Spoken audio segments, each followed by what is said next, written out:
Samsung Galaxy S8. Unbox your phone.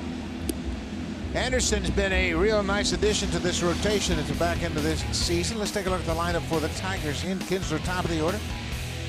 Jamer Candelario is in this 2 spot, and Miguel Cabrera is back after serving a 6-game suspension, and the Blue Jays have always been one of his favorite teams to hit against. He's hit very well against them. And then Nicholas Castellanos, he's got a 5-game hit streak capped off by a grand slam in last night's game in the 3rd inning. 7 for his last 20.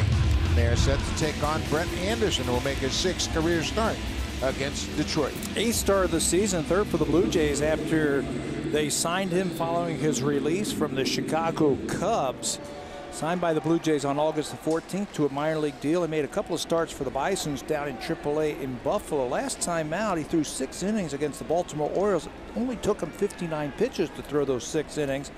Did not get a decision in that game as the Blue Jays lost that one eventually 5-4.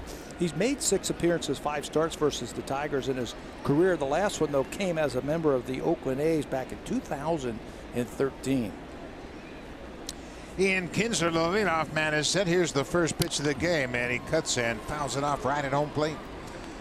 18 degrees at the start of this ball game on a gorgeous afternoon. Roof is wide open, and these seats are bathed in sunshine. It's beautiful. Kinsler, his 16th home run came last night in the 7th inning, and it worked out to be the decisive run of the game for the Tigers, who won that game 5-4. Kinsler's 16 home runs, every one of them has been a solo home run. Kind of unique in that regard. Got a changeup from Danny Barnes down and in. He hit a line drive down the left field line. So I think Brett Anderson this afternoon is going to pitch him away. Pitch away from that power. 2-1. Check swing, foul. They mentioned the 16 straight solo home runs to start the season. He's the first major leaguer since Cal Daniels of the Reds started the '87 season with 16 straight solo home runs.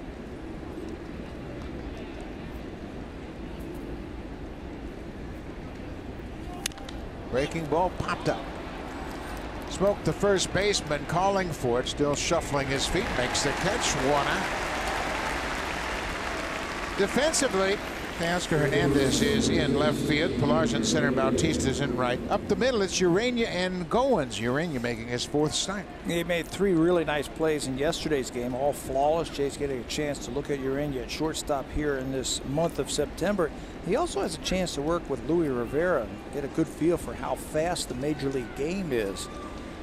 And he has said that. He has said that the game's a little bit faster, so he's got to bring his game up to speed, and he will. But he's looked good.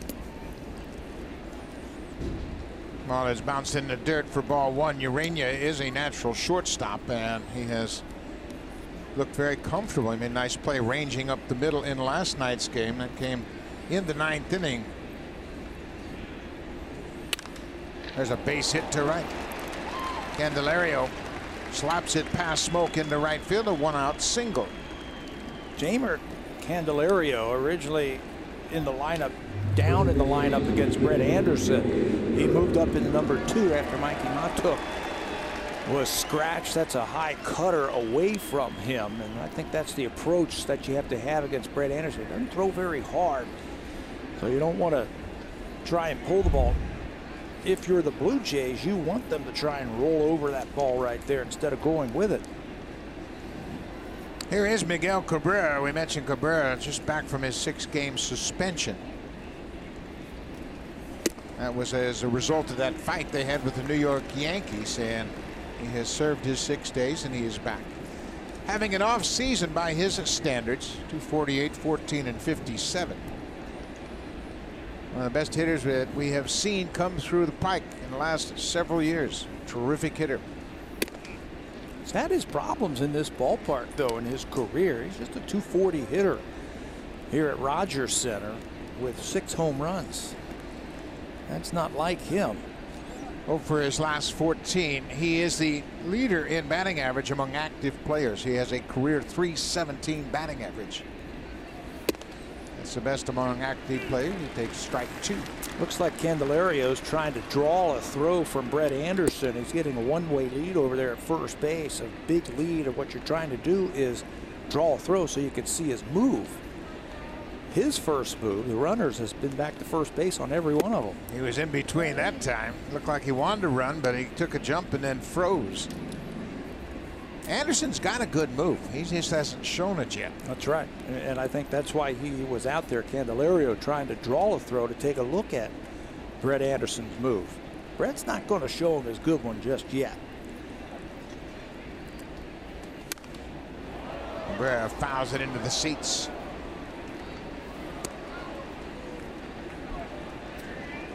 Candelario has a pretty good coach over there at first base to help him with the jumps. Omar Vizquel, 404 career stolen bases. He can help him pick out any kind of red flags that he sees in the setup of Anderson. 2 balls, 2 strikes, 1 out. That ball is drilled to left field. This ball has got a chance to go. It is gone. Cabrera, fresh off the suspension list, hits a 2-run home run, his 15th home run of the season. And the Tigers have taken an early 2-0 lead. Just like that, after we say he's had his problems in this ballpark, he goes deep down the left field line. It looked like Anderson was trying to slip a fastball by him. In the last 2 batters, the pitchers have been up, and the Tigers have hit him. Still one of the best hitters in all of baseball. There's the grip. Yeah, it's a fastball, and it is up. He tried to get it in. And the big man, who can hit the ball as well as anybody I've ever seen to right field, gets the head out on this one, give the Tigers an early lead. That's bounced in front of home. Anderson makes the throw as Castellanos grounds out back to the pitcher.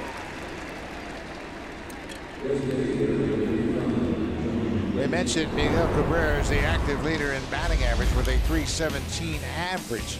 He's 4th in doubles, 3rd in home runs, 3rd in RBIs, and 4th in OPS. Look at the OPS.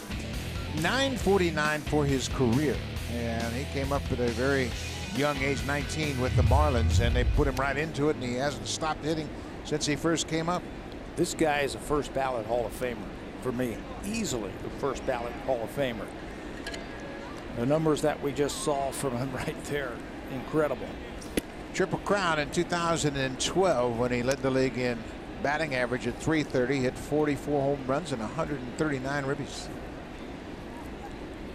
2-time MVP. This is John Hicks, who's the DH this afternoon, with Cabrera playing first.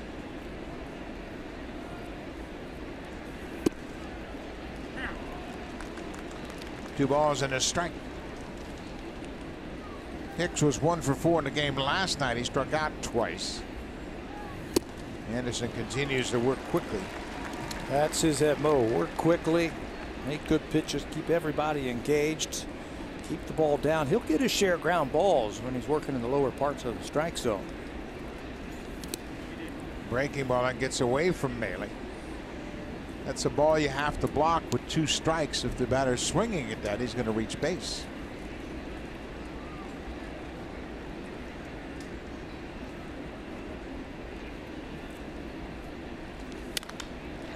That's fouled out of play.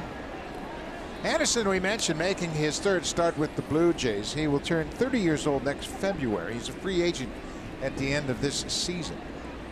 Originally drafted and signed with the Arizona Diamondbacks back in 2006.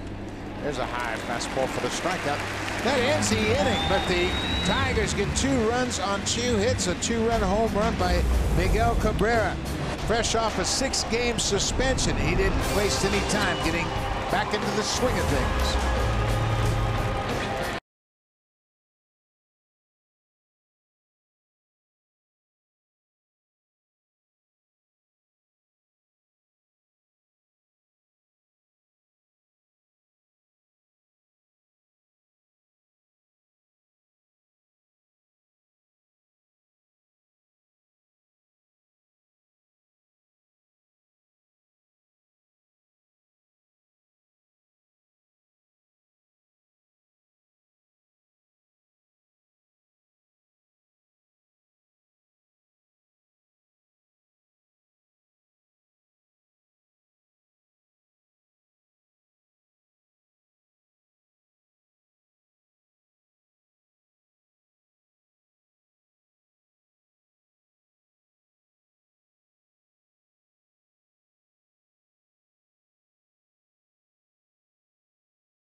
big league career, making his 4th start at shortstop. He is top of the order now and a pretty interesting young player, just 21 years old. There's Urania top of the order, then Bautista. Justin Smoke this season against left-handed pitching has hit .373, second in the American League. Kevin Pillar against the Tigers has put up good numbers, including a double, a triple, 3 homers, and 9 ribbies, and they're set to take on the left-hander Chad Bell. Originally drafted by the Texas Rangers in the 14th round in 2009, traded to the Tigers for Bobby Wilson May of last season. Made his first 20 appearances from the bullpen this season. Will make his 2nd start of the year today. Took the loss in his first major league start in the game against the Indians in his last start. 5 runs in 4 innings for Bell. Doesn't throw very hard. He's a lot like Brett Anderson. Left-handed. Got to work the corners. Falls behind 2-0 to the switch hitting Richard Urania.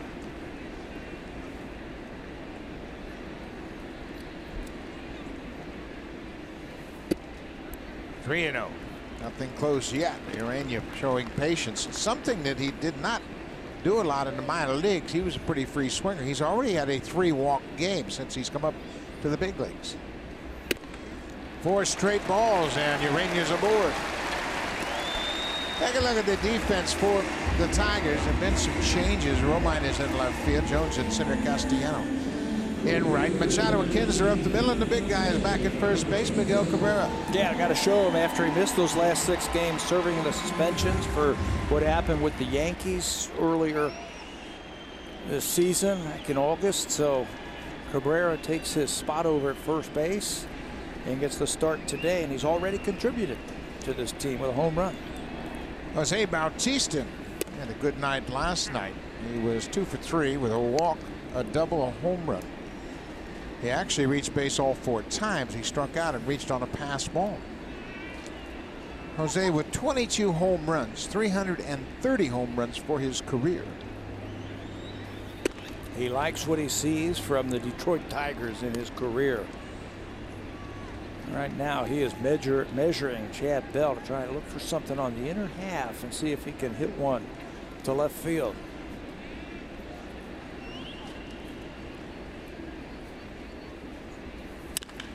Ground ball to third. Candelario made a nice play, and they're not going to turn 2. Candelario at third. Jamer got a tough bounce and really backed up on it. He was fortunate he was able to make a play, and of course he is the man that started the triple play in last night's game. Showing some quick hands and quick feet. First on the triple play in last night's game, then right there he gave a little ground so he can get the larger hop off the bat of Bautista. Showed some quick hands, a strong arm. Kinsler tries to go around the horn once again to try and get a double play.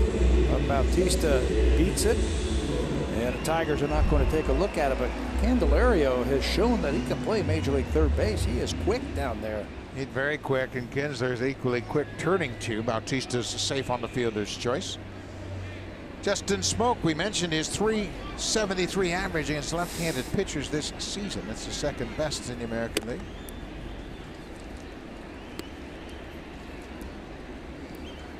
Smoke and Kendrys Morales, the cleanup hitter, they have combined to hit 64 home runs. That's significant. That's the 2nd highest home run total for switch hitting teammates in the history of the game. There's a drive into center field. Long run for Jacoby Jones. He gets there. He's got a shot at Bautista, but the throw is offline. Jacoby Jones can really go get him, and he ran that one down in the alley. It looked like it was going to drop initially, but it hung up for Jones to make the running catch. That ball was slicing away, and I think that's what Jose Bautista saw. The center fielder shading Smoke into left center field, and he gets a good jump on the ball. He's listed at 6'2". Those long strides made up a lot of ground as he plucks that ball out of the air. Couldn't just break his momentum down and anchor his legs and get a good throw off. The throw was offline, so Bautista's back safely at first, and here is Kendrys Morales. Back-to-back switch hitters for the Blue Jays. Morales, 27 home runs, 77 RBIs. We mentioned their home run total. Smoke and Morales have combined to hit 64 home runs. That's the 2nd most by switch hitting teammates. Only Mark Teixeira and Nick Swisher of the Yankees have hit more. Ground ball through the vacated right side. Bautista's going to turn it, and he'll go to third.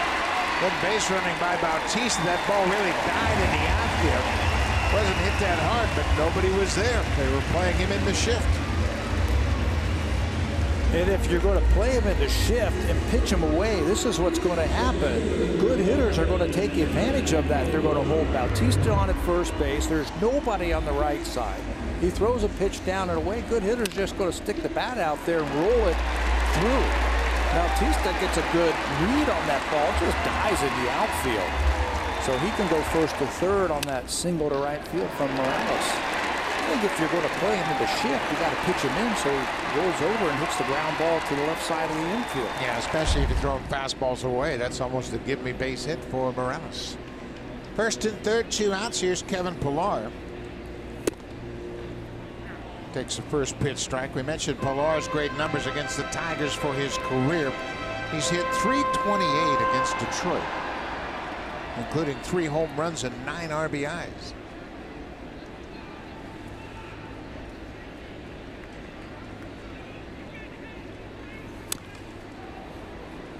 He's behind 0-2. This is when you can get defensive because Bell doesn't throw that hard. You can wait as long as possible.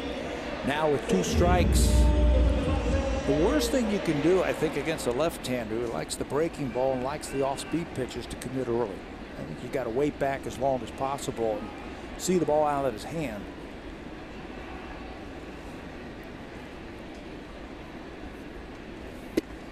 Down and in. First time that the Blue Jays have ever seen Bell. He's making his first career appearance against them. As Pat mentioned earlier, this is his second big league start. He made 7 starts down in AAA for the Toledo Mud Hens. Had a 2-4 record. Decent ERA of 3.41 in those 7 starts in AAA. Didn't have a lot of luck against Cleveland in his first big league start. You can say that about a lot of pitchers lately. Cleveland won their 17th straight game this afternoon. They beat Baltimore 4-2. And in that game, once again, it was just all about the hitting. And Lindor hit a go-ahead home run late in the game. His 28th home run of the season. 2-2 to Pillar. Inside, blocked by the catcher, James McCann. Nice block on that breaking ball. Boy, just get a piece of that ball and keep that runner from scoring at third base. Good job by big James McCann behind the dish. You can see how thick he is in the chest and in the arms. Slider, he spikes it into the ground and he just gets a piece of it to keep it in front of him. 3-2, 2 outs. Morales will be running at first. Bautista will hold at third. Pillar hits it down the first baseline foul. You know, you showed McCann blocking that ball. He did a great job of angling his body to cut down the angle on that breaking ball, and that's why the ball stayed right there by his feet. If you don't square up and get that angle in the right direction, it'll carry him off your body and go for a wild pitch. Did a good job to save a run. Keep those shoulders square to the pitcher. Another 3-2 pitch. Another foul, almost identical, off the plate away.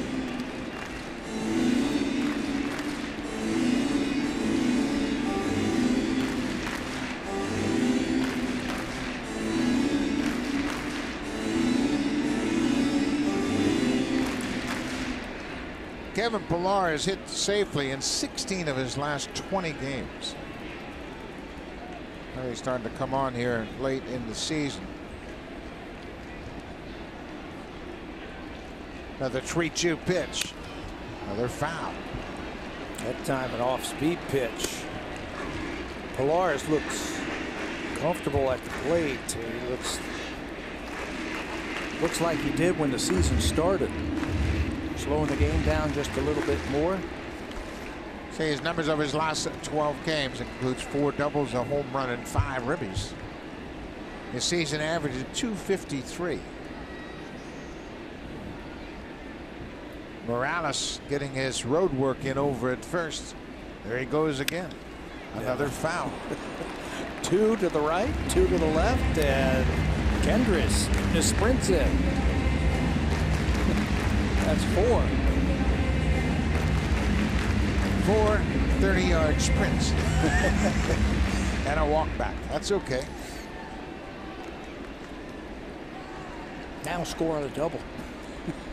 Then he'll really get his sprints in. Pilar having a battle against Chad Bell. And he wins it. Base hit up the middle. Bautista's in to score. Morales will go to third. And Kevin Pilar, what a productive at-bat.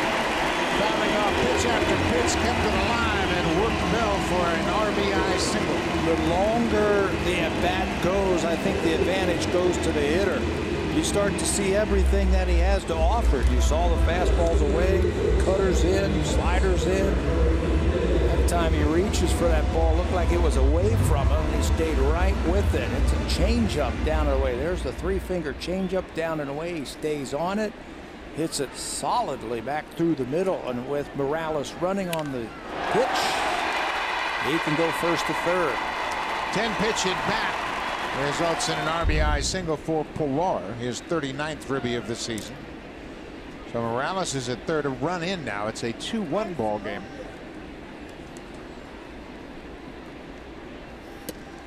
Okay, Oscar Hernandez. Hernandez hit a pop-up that fell for a base hit in the 5th inning and led to an RBI. Mikey Matuk was the center fielder. He dove on that ball and kind of hit the turf hard. That might be part of the reason why he's out of the lineup today. With a little groin injury, so he was a late scratch. Checked his swing, and the umpire at first, Robert Ortiz, calls him for the swing. Stay back. Stay back on this guy. You can't throw the ball by you. Your first movement can't be back towards the pitcher.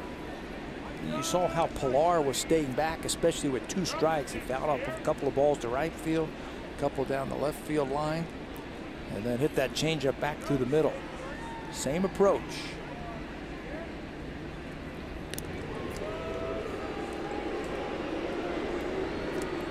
Many hitting coaches, when you're facing a pitcher like Bell, would tell you, let him turn it loose before you make your first move. And that'll remind you that you can't get over aggressive against a guy that changes speeds a lot.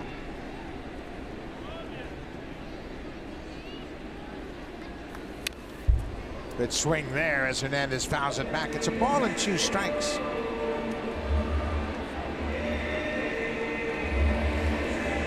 Hernandez was swinging the bat well this afternoon during batting practice. That can carry over sometimes. Yeah, I really like what we have seen today from him. He was swinging. He was hitting a lot of line drives to right center field and to left center field. That's where they want him to concentrate right now as he gets his feet wet in the major leagues. Another ball in the dirt this time. No swing, according to Ortiz at first.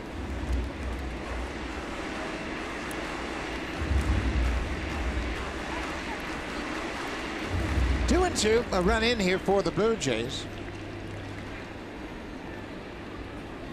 Bautista scored on the Pilar RBI single.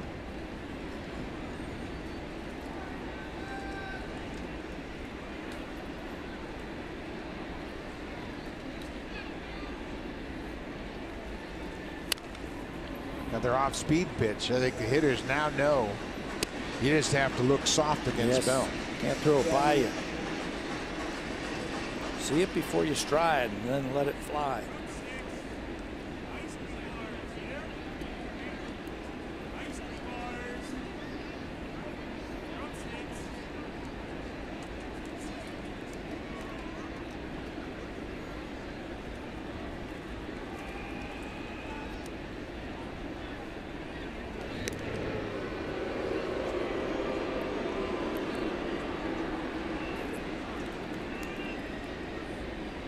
I was talking to some of the Tiger people before the game today and asking about Bell, and they said he's very deliberate. He's the anti-Brett Anderson.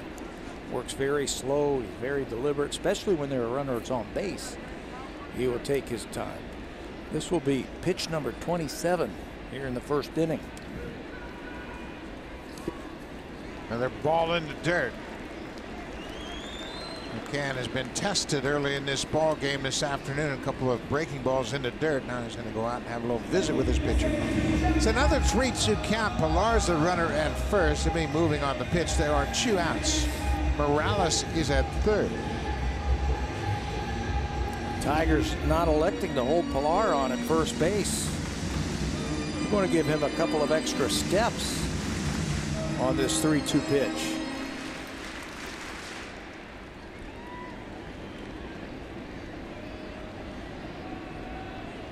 Now Cabrera just inching in behind him, but he'll back up. Pilar can break. There he goes. Strike 3 call. Chad Fairchild rings up Hernandez, but the Blue Jays get a run back. Kevin Pilar had a 10-pitch at bat, and he wins the battle against Chad Bell with a sharp single to center to drive home Jose Bautista. It's a Tigers 2-1 lead.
We know just 2 starts, but veteran left-hander Brett Anderson is showing the Blue Jays brass that he still has something to offer, still plenty left in the tank when healthy.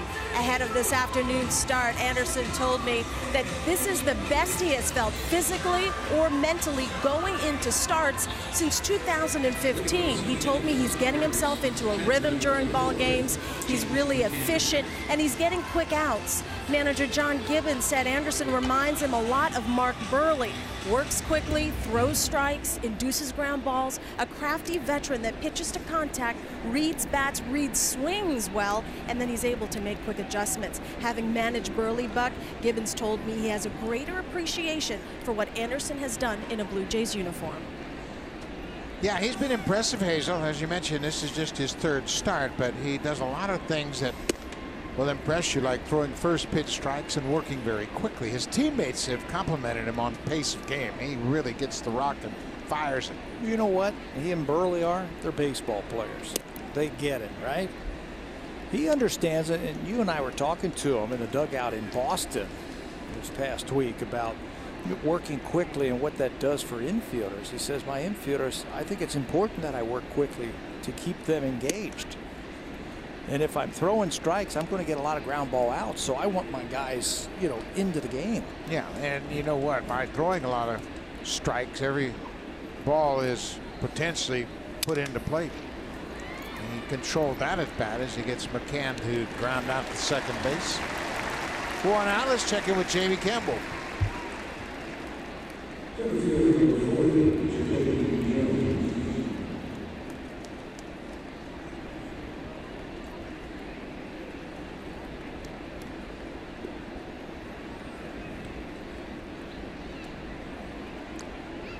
Yeah, Chapman's had a little bit of a rough stretch, but they tried Dylan Betances. He didn't work out, so Chapman gets the save with 2 strikeouts on 13 pitches today.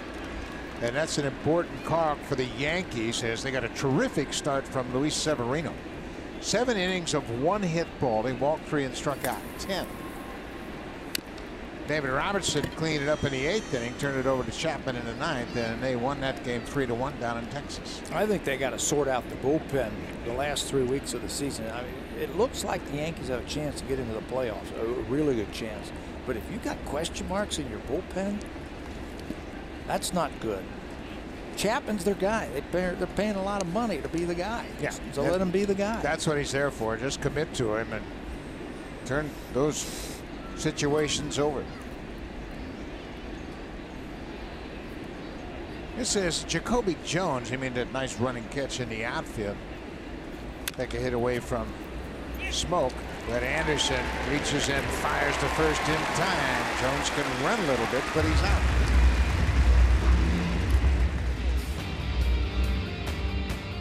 Hit a home run with any project this season. Home Hardware, proud sponsor of the Toronto Blue Jays.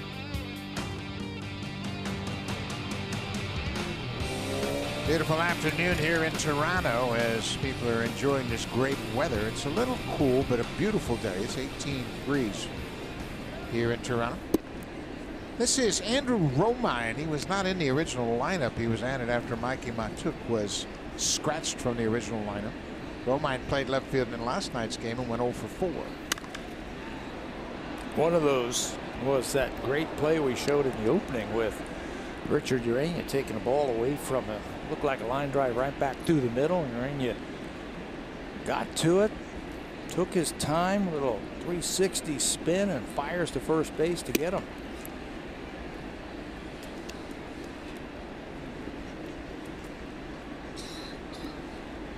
Two balls and a strike, 2 outs. Brett Anderson. A couple of ground ball outs here. In this second, misses with that pitch. Now it's 3-1. But Anderson, you can see as soon as he gets the ball back, he's thinking about getting the sign and throwing that next pitch.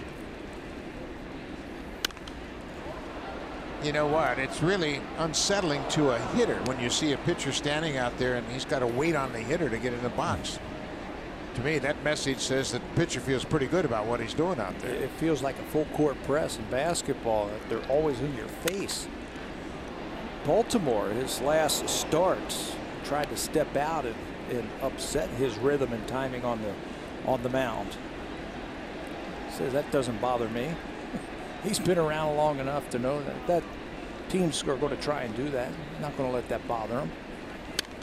Another foul back. Romine knows he's going to get strikes in this situation, but you can see the quality of those strikes are all the way from Romine.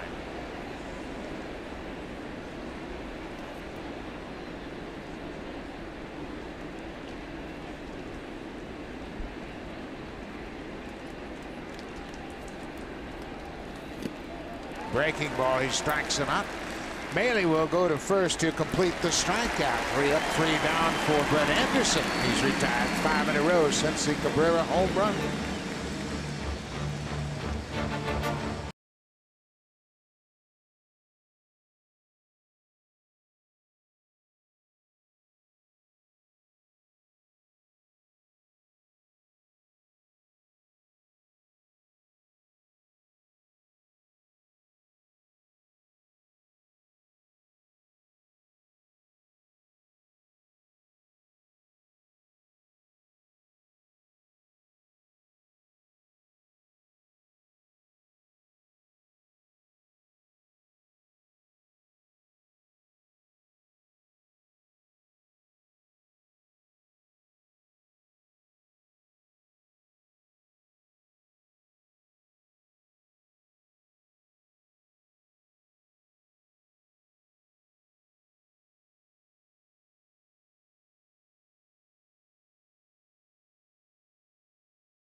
Jays on Sportsnet. Presented by the all-new 2018 Honda Odyssey. With available Honda Vac, it always bats cleanup.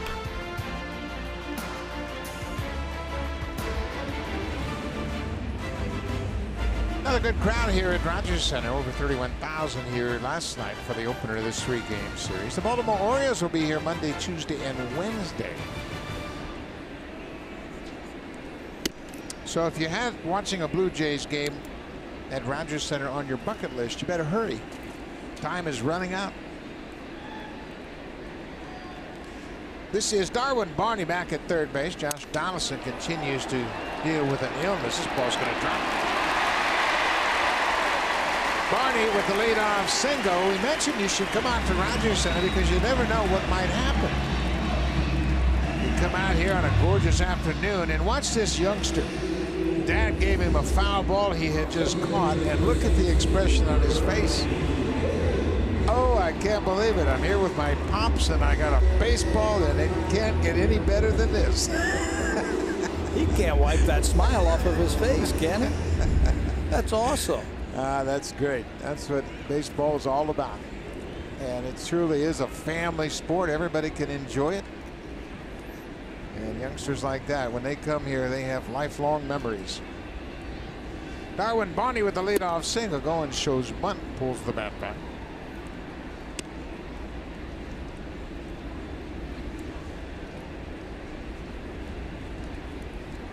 Ryan hitting .228 for the season. He set a career high with 51 RBIs. He's done a good job against left-handed pitching lately. Really stayed on the ball, hit the ball with authority.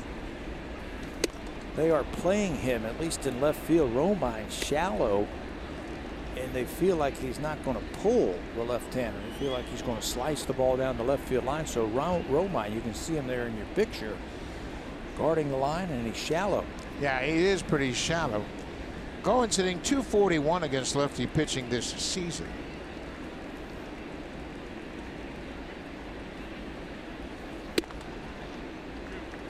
He takes a fastball for strike 2.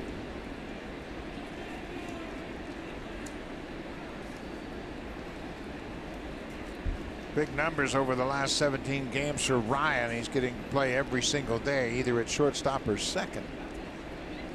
Made the most of his opportunities. He reached base in 16 of his last 18 games.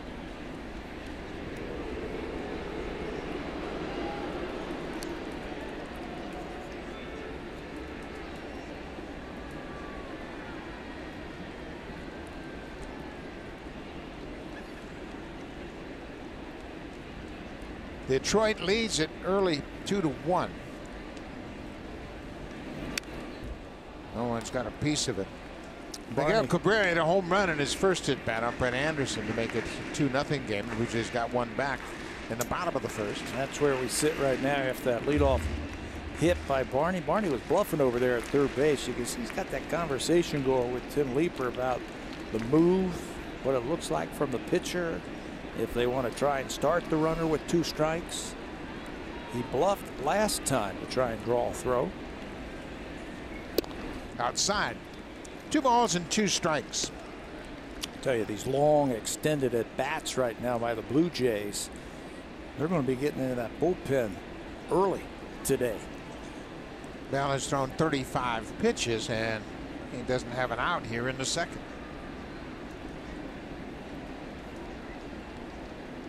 There goes Barney. He's running. The throw from McCann is not in time. Dixon Machado swiped at Barney as he went past him, but he missed. Goins strikes out on the play. And Barney picks up his 7th stolen base in 7 attempts. Went on the first move, and it looks like the Tigers are wondering if they got to take a look at this. It looked like the tag was made on the leg or the shoe, but Darwin might have been in there. Let's see, they're all coming over like they want to take a look at it. It looked like the shortstop tagged him. It just depends, did he have the hand on the base? Dixon Machado, the shortstop, swipes at Barney. Don't know if he tagged him. He certainly swiped at him before he got to the base. He might be out. Might have tagged him on the leg before he reached second. This should be a good view right there. He definitely tagged him. Yeah.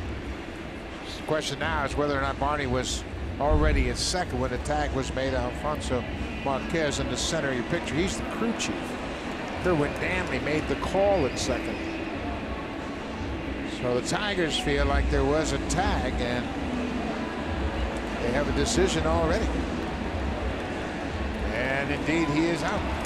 So Machado makes a nice tag as he got Barney before he reached second. That'll be the first time Barney's been caught stealing all season. Yeah, you could tell that he tagged him in the foot. It was just a matter of if Darwin had gotten to the bag or not, but it was just maybe an inch or two before he did. This should be a definitive look. There's the tag, and you can see Darwin's fingers are not on the bag yet, so it's a strike him out, throw him out.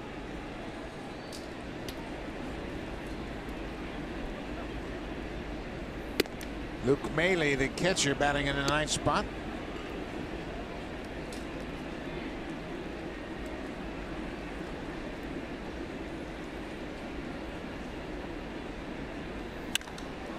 Drilled down the left field line. Romine giving chase, and oh, what a catch!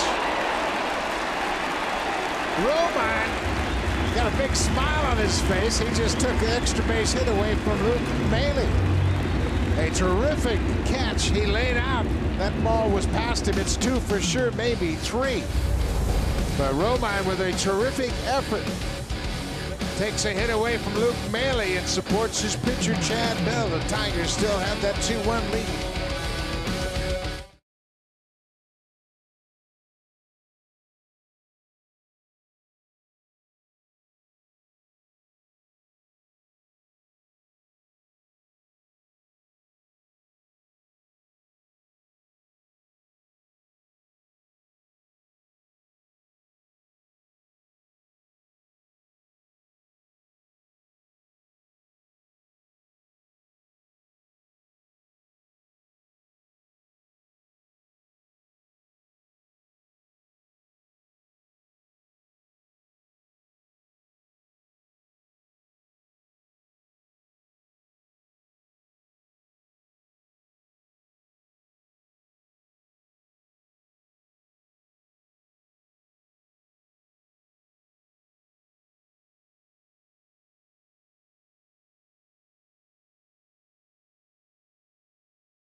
To win the ultimate Blue Jays fan weekend. It's easy to enter. Just visit bluejays.com/Sonnet Contest. Buck. Thank you very much, Hazel. Andrew Romine, their super utility player. He's made starts everywhere but catcher this season, and right here he makes a terrific play in left. Was not in the lineup. Mikey Matuk was. He was a late scratch. Andrew Romine goes in and saves this ball down the line off the bat of Luke Maile for his pitcher. He's a natural infielder. We've seen him play infield a lot. Decent infielder. But he's a jack of all trades type of player. Super utility type of player. He made a heck of a play there. Ground ball to third. Barney swipes at it and can't make the play. Dixon Machado will have an infield hit. Barney had a chance for a do-or-die play. Ball kicked off the heel of his glove, and it'll go for a base hit. Yeah, you got one shot to make that play. You see he's coming in. He's going to have to take the short hop. But he just can't get it into the glove. I think anytime that you have a play like that where it's do or die, you got one shot to make it. It should be a base hit. He went a long way, extra effort. And that ball bouncing off the turf, the spongy turf. Darwin making his 29th start at third base. Here is Ian Kinsler. It is an infield hit for Machado. Machado got the first hit of the ball game last night. A third inning 2-out double. That started that 4-run inning, capped off by the Castellanos grand slam. Kinsler bunted it, and it's foul. Not a bad idea. Right up and hit him before he left the batter's box. Not a bad idea right there. But normally, when you get left-handed pitchers, right-handed batters aren't going to bunt. And they don't see too many left-handed pitchers. They're going to take their whacks at it. But Kinsler caught Barney back at third base, so he was going to try and lay one down and get an infield hit on it. Well, Kinsler's got some pop, obviously. He's got 16 home runs. Darwin's baiting him into it this time. He's starting back, and as Anderson comes set, he's starting to walk in. That's it. Brett Anderson has a good move to first. Machado not a base stealing threat. He is 1 for 1 this season, but they might play hit and run with him here.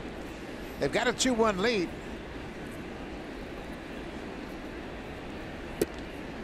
Down and away. Kinsler just 2 for 15 facing Brett Anderson. Only 3 of the Tiger players in this lineup have faced Anderson before this game. Kinsler, Cabrera, and Romine.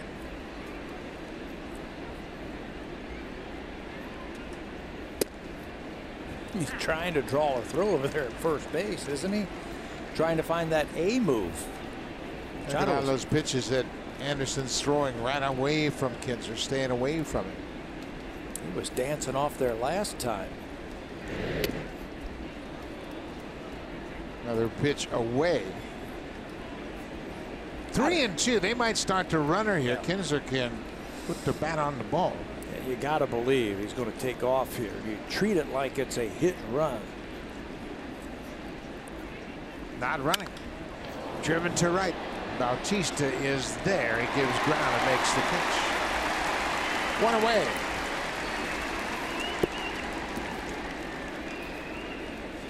Well, Kinsler's 0 for 2 so far.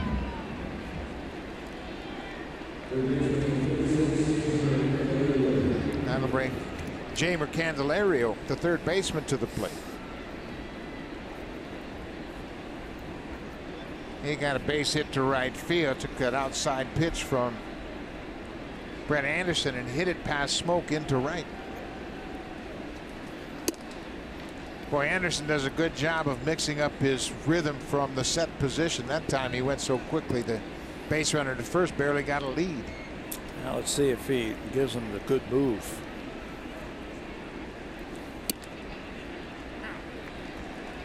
Boy, so many good things happen with a pitcher working quickly like Anderson. The base runner can't get comfortable over at first. The hitter is always on edge. Another fly ball to right. Bautista moving toward the foul line, makes the catch. 2 away. That'll bring Miguel Cabrera to the plate, and he is responsible for the 2 runs the Tigers have so far. He hadn't played for 6 games because of a suspension, but Anderson missed with his pitch was up, and when you miss up to big hitters, great hitters like Miguel Cabrera, they know what to do with it. He's got over 1,600 RBIs now with that 2-run home run. I think he's a shoe-in for 2,000. 1,612 RBIs to be exact. 34 years old, and he's got 6 more years on his contract. So he's a shoe-in for 2,000. You know, there's only been 4 players in Major League history to drive in 2,000 runs. Hank Aaron, Babe Ruth, Cap Hansen, and A-Rod. The only 4. How about that? He's going to be the 5th. And we've been playing this game for a long time. You got to be good for a long time to put up those kinds of numbers. There's a fastball strike. It's 1-1. I guess that's unless Albert Pujols beats him to it. Albert Pujols is closing in fast.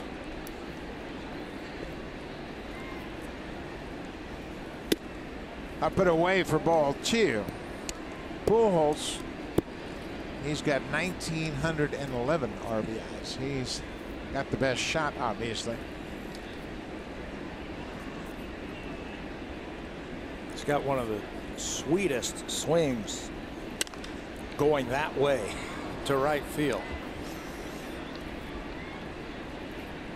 Brett Anderson, something went wrong with Anderson, and now he's got. Did he stumble? Not sure what happened. Watch this last pitch. Pitch down and away. Yeah, he stumbled coming down off the mound. I'm not sure if he got hurt or just lost his footing, but as Hazel May told us earlier, Brett Anderson talked about this was the best he's felt since 2015 physically. Looks like he's okay. He just kind of tripped and stumbled on the mound. And he strikes out Cabrera. But whatever it was wasn't a problem for Brett Anderson. He gives up a leadoff single and nothing more. Under the bottom of the third, the Tigers have a 2-1 lead. Urania will lead things off.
Years and 194 days old. Urania is the youngest Blue Jay to hit a home run since Travis Snyder back in 2009. Now, through interpreter Jose Pele, Urania told me he got a pretty good swing on that 3-2 pitch from Alex Wood and had a pretty good feeling it was going out for his first major league home run. He said he was pretty emotional rounding the bags, feeling very proud at what he had done and happy for him and his family. Urania said the biggest difference he's noticed since getting to the big leagues, the pitchers in the majors have a much better arsenal. Their control is better at this level, and they know how to work the zone. Urania also noted the speed of the game. Buck talked about this yesterday. Much faster when you're in the majors. You've got the best players around. Urania, Buck, is the youngest Jays leadoff hitter since Shannon Stewart was at the top of the order back in September of '95. Thank you very much, Hazel. And indeed, he's an interesting young player. He's got a bright future. He's a switch hitter. And he's hitting leadoff this afternoon for the first time in his career. Shoots that breaking ball into right. And he got the baseball that he hit for a home run. His buddy Chris Rowley got that ball for him, put it in his locker. So he'll have that forever. Just like in the hit that he had yesterday, he went the other way. Watch the discipline and the ability to go out and get that breaking ball. It's a backdoor breaking ball, stays on it, can hit the ball the other way. Good piece of hitting right there for a young player, just 21 years old. Very interesting young man. Jose Bautista reached on a fielder's choice and scored in the first inning.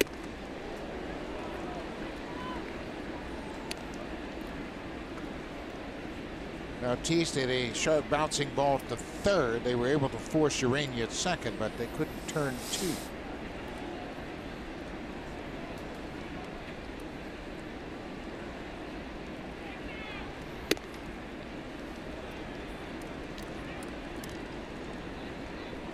Three straight innings now. The Blue Jays have got the leadoff runner on.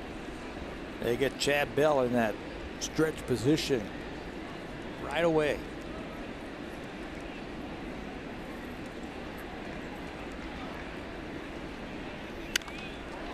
High pop up down the right side, foul territory. Cabrera giving chase, but it's out of play. Beauty Tone, Canada's color experts, available exclusively at Home Hardware and Building Center locations.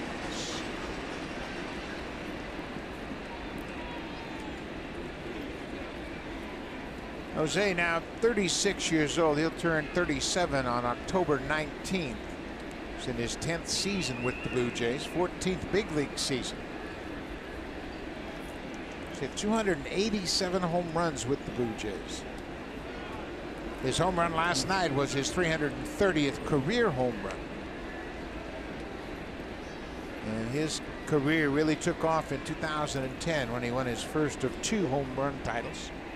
Remember when he first came here? He was the leadoff hitter for the Blue Jays. Foul tip and held onto by McCann for the strikeout. That's just the second strikeout for Bell.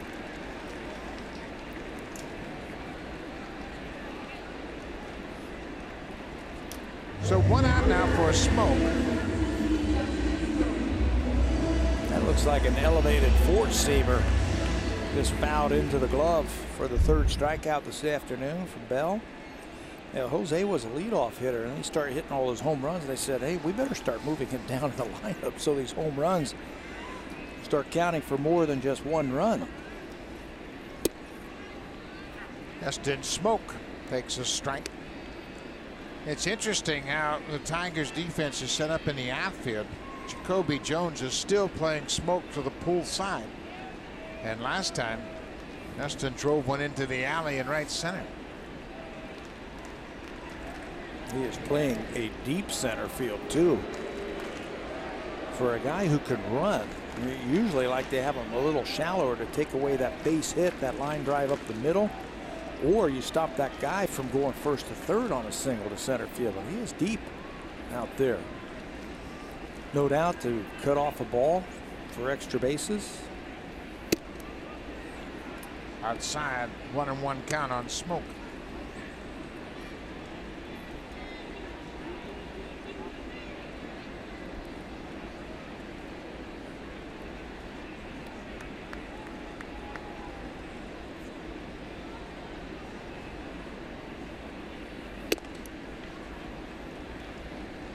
Miguel Cabrera just back after the suspension, and you can see he's always having fun. You go, wait a minute, don't go anywhere. Don't go anywhere. You can't run here. And the youngsters don't know how to act with him over there. He's always doing that kind of stuff to the batters or the runners over there. Pull on the ground. Candelario to second for 1, back to first. Double play. Kinsler with another turn. Smoke grounds into an inning-ending double play. Second double play the Tigers have turned in support of Chad Bell.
Supplied 4 runs on 1 swing of the bat.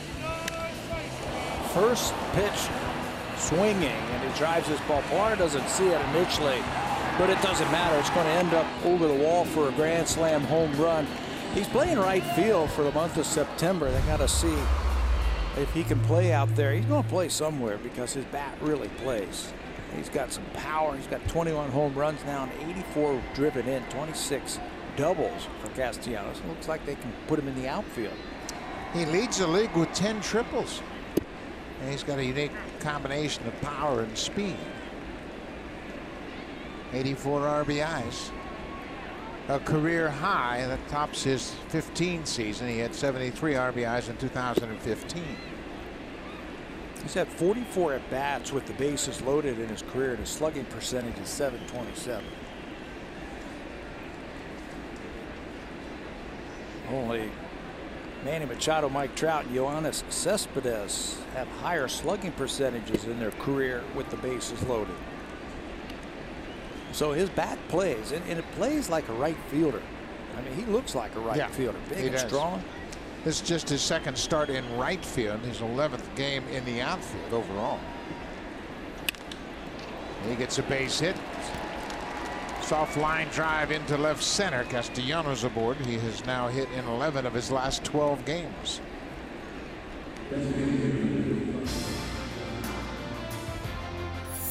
The diverse Civic family, our most powerful lineup yet. Honda, proud fan since 1977, and the official vehicle of the Toronto Blue Jays.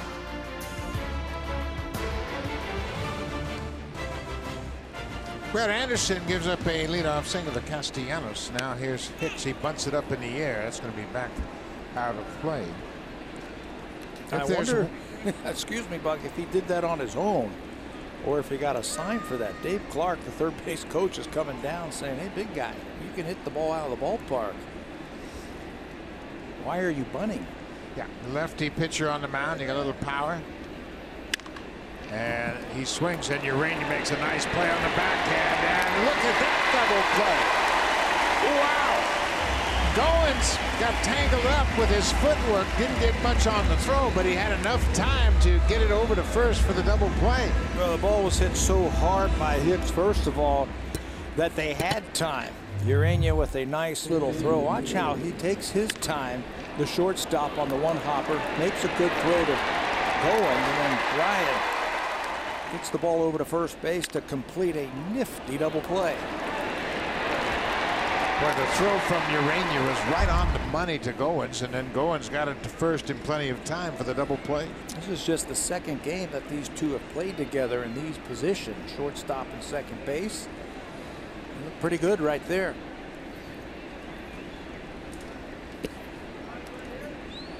Breaking ball for ball one to the catcher, James McCann. McCann grounded out to second, his only time up.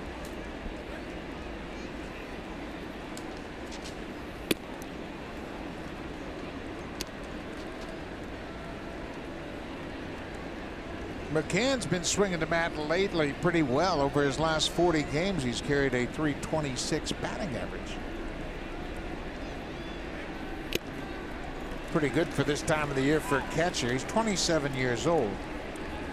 But he's hit in 31 of his last 40 games coming into this game this afternoon. They should be getting tired, not getting stronger, right?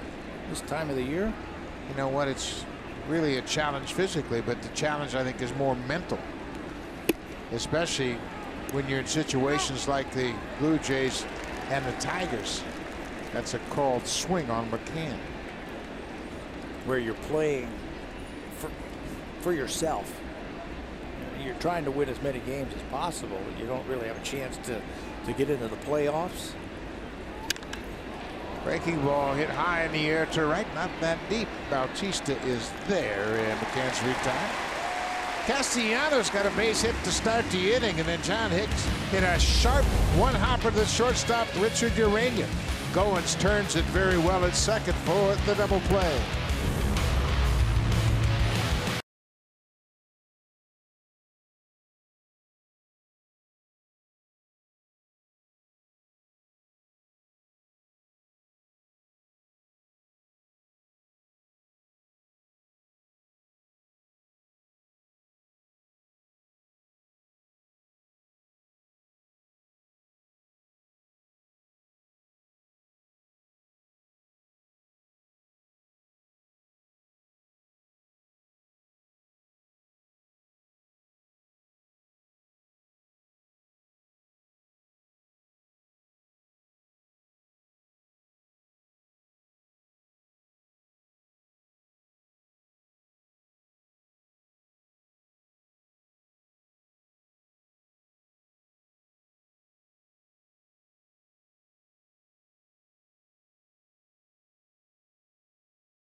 The TD Comfort Zone are guests from one of TD's community partners. And the Pinty's Grand Slam of Curling is back. It all kicks off in Regina as the best curlers in the world battle for the Tour Challenge right here on Sportsnet.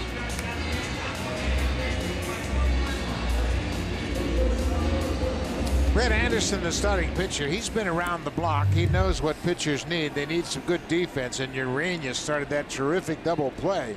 So Anderson was waiting for the double play combination to walk off the field with him, and he acknowledges the good defense turned by that tandem up the middle. Urania, he looks pretty comfortable swinging the bat and playing defense. Gaining some experience. And look at Devin Travis is going to come all the way out to the bench to give a high five to the young player.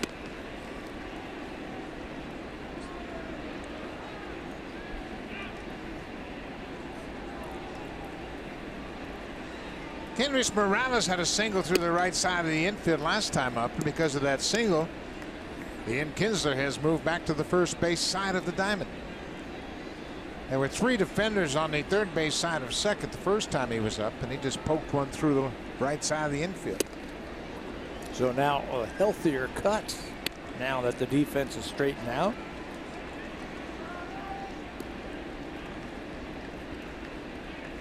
He's on a nice little home run binge right now, Morales. This is his natural side.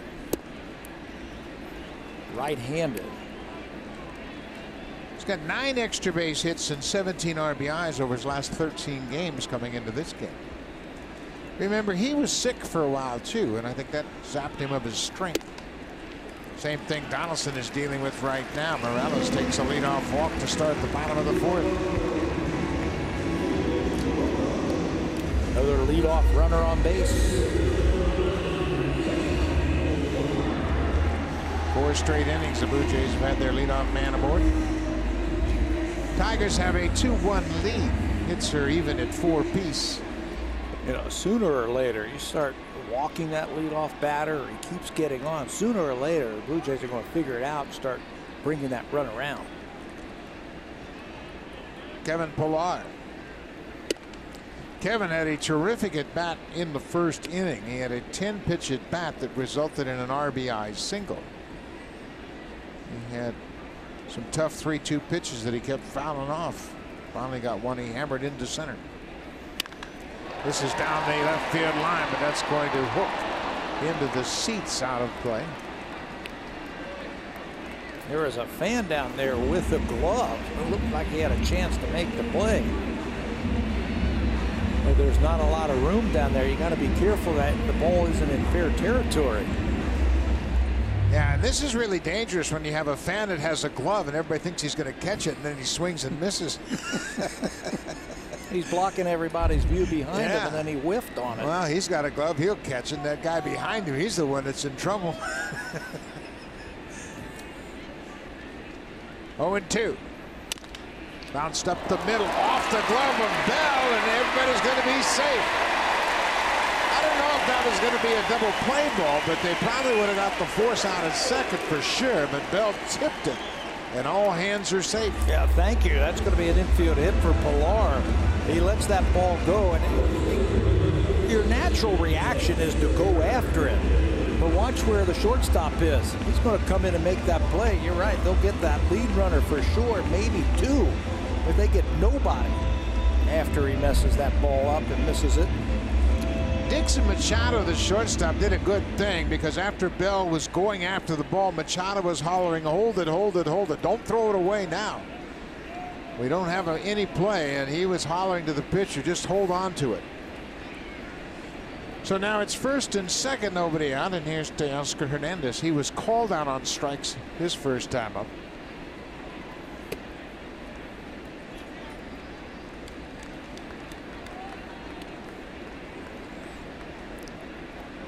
Someone asked John Gibbons today if you had to do it over again, first and second, they hit into a triple play, would you start the runners to stay out of the triple play?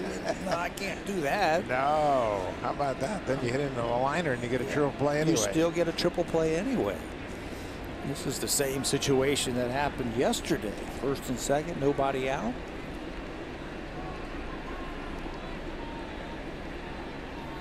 outside. It's the first triple play the Tigers have turned since August 1st, 2001 against the Mariners. And 34th in their franchise history. Couldn't throw the ball out there better. Right to the third baseman and makes a strong throw to second. And Kinsler all the way around the horn to finish off that triple play.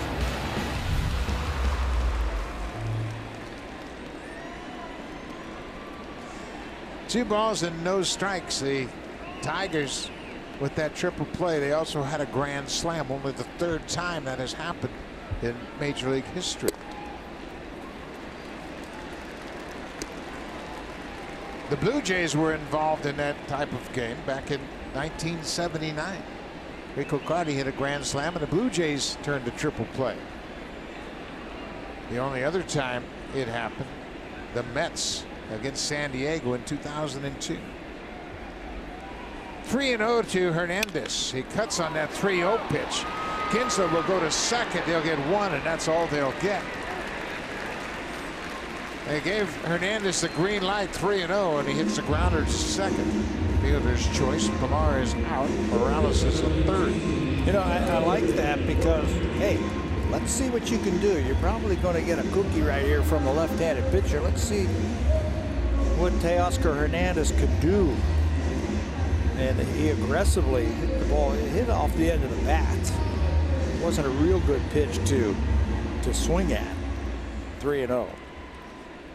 If you get the green light, you're looking for a certain pitch in a certain location. And if he doesn't do either one of those, you just take it. Yeah, and you really narrow your focus. And as Hernandez gets more experience, he'll learn from that. But I'm sure he feels pretty good they gave him the green light in that situation. Here's Darwin Barney. Had a base hit his first time up.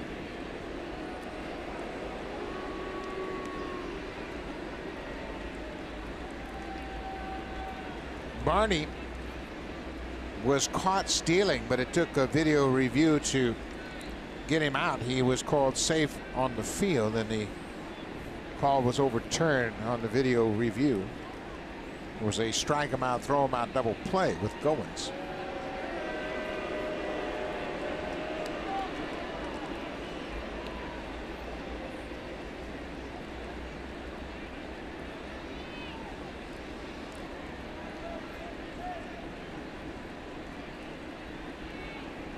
Cabrera looking right into that sun as he's waiting a throw from the pitcher. It's kind of an unusual situation. It only happens late in the year here when you play afternoon games. Remember, this game started at 4 o'clock. And that sun setting in the west just over the top of the stadium and kind of shining right into Cabrera's eyes at first. See the long shadows behind he and the base runner.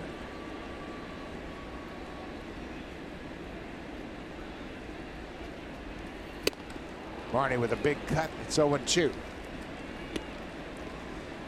This may have been an at-bat where Barney would have bunted had it been another base runner at third. First and third, Barney's pulled that safety squeeze bunt off a few times this year. But Morales not that quick at third, so they're going to let Barney swing away. I think you have to play for the big inning, too. You know, you've had base runners on all afternoon. He's got to come up with some clutch hits. Instead of playing for one, it looks like they're playing for the big inning. String some hits together.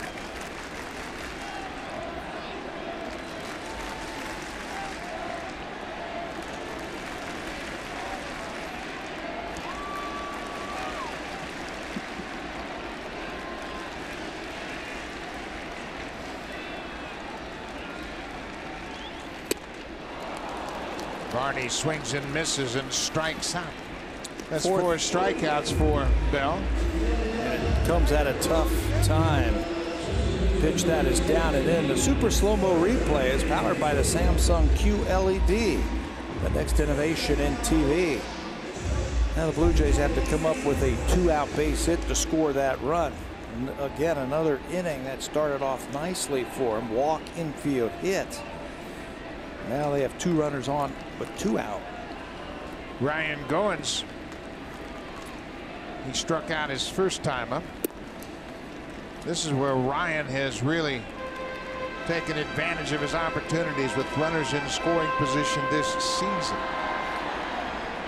Goins batting 349 with runners in scoring position. 46 of his 51 RBIs driven in this situation. Ever since the All-Star break, you see he's choked up just a little bit on that bat. Not trying to do too much in these situations. Think about a short swing and think about hitting the ball back through the middle so you can wait on the ball just a little bit longer.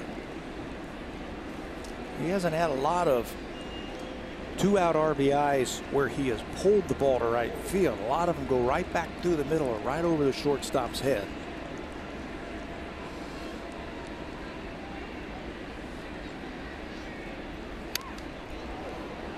Just a little bit away from him, and he fouls it out. Morgan Sampo is loosening up for Detroit.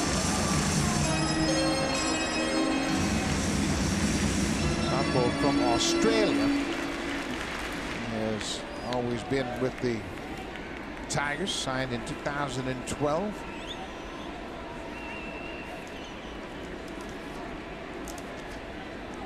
One and two, 2 outs. There goes the runner. Ball is down and away. Morales is coming home, and he scores. And Hernandez is out at first. The run counts.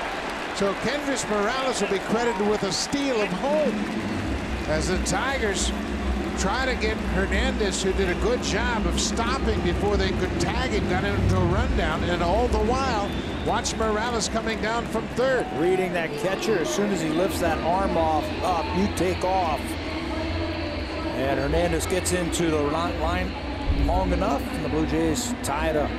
2-2 ball game. Now time for a Blue Jays Central update. Here's Jamie Campbell with Greg Zahn in the Samsung broadcast studio.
On your flight. Find more about the benefits of premium economy at westjet.com/plusfare.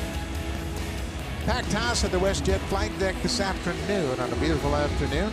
Blue Jays tied it up on a very unusual play. It's the double steal.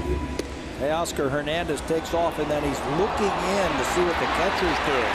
Once he draws the throw, that runner from third base takes off, especially against the left-hander. He can get a bigger lead, which he does. Hernandez stays in the rundown long enough. The Blue Jays can tie the score. Kendrys Morales steals home. His first career steal of home, his 5th career stolen base. He broke immediately, and you heard Greg Zahn talk about it. The catcher just didn't check him. All you got to do as a catcher is take a peek down there, especially with a guy that doesn't run so well. Just take a peek at him, and instead of stopping Morales, they threw the ball all the way to second, and Blue Jays got a run.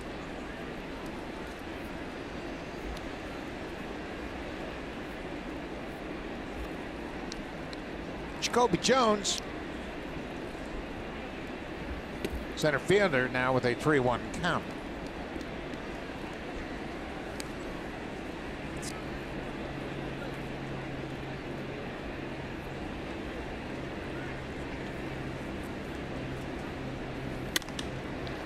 Now it's a 3-2 count.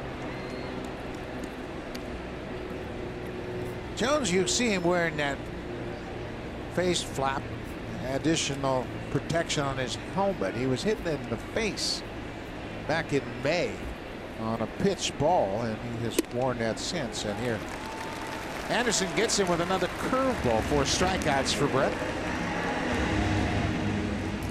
John Gibbons, he was a catcher, not blessed with great speed, and he goes over to acknowledge a steal of home by Kendrys Morales. And Morales is saying, thanks, Gibby, for putting the double steal on. You gave me a stolen base. He's sneaky fast.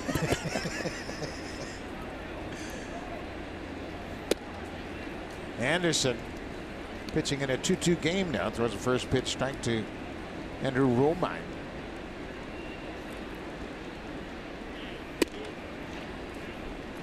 Another good breaking ball. Anderson starting to get into a groove. It's 0-2. He is filling up that strike zone right now. 3 curveballs in a row, and he strikes out Romine. Let's check in with Jamie Campbell.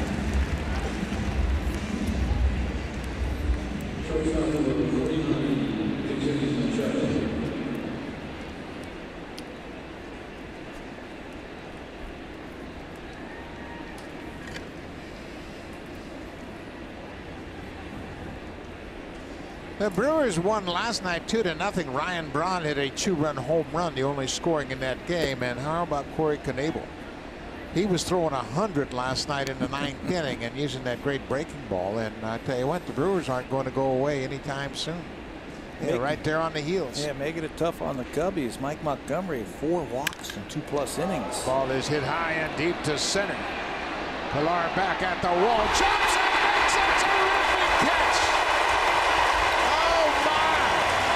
Just when you think you can't make one better, he does.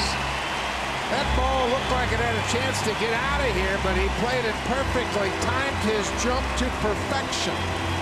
Brett Anderson's getting some terrific defense here this afternoon, and here he is once again. Superman doing his thing up on the wall to end the inning. And he caresses it as he falls to the turf. Another terrific catch by Kevin Pilar.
And he has played Superman more than once this summer, and this is another terrific catch. Reads and routes, and he got a good read on it. He knows this ballpark better than anybody. Goes right to the wall and hauls it in. We've talked about Brett Anderson keeping his defense engaged by working quickly. That's 2 really good plays behind him now. He'd like to keep them engaged a little less demandingly. You just assume they don't have to make jumping catches off the wall in center, but the defense has been good behind Brett. They got the great double play turned by Urania and Goins. It's a plane, it's a bird, it's Kevin Pilar. He's very popular with the fans, young and old. Ryan Goins. Big cut, goes after that high pitch.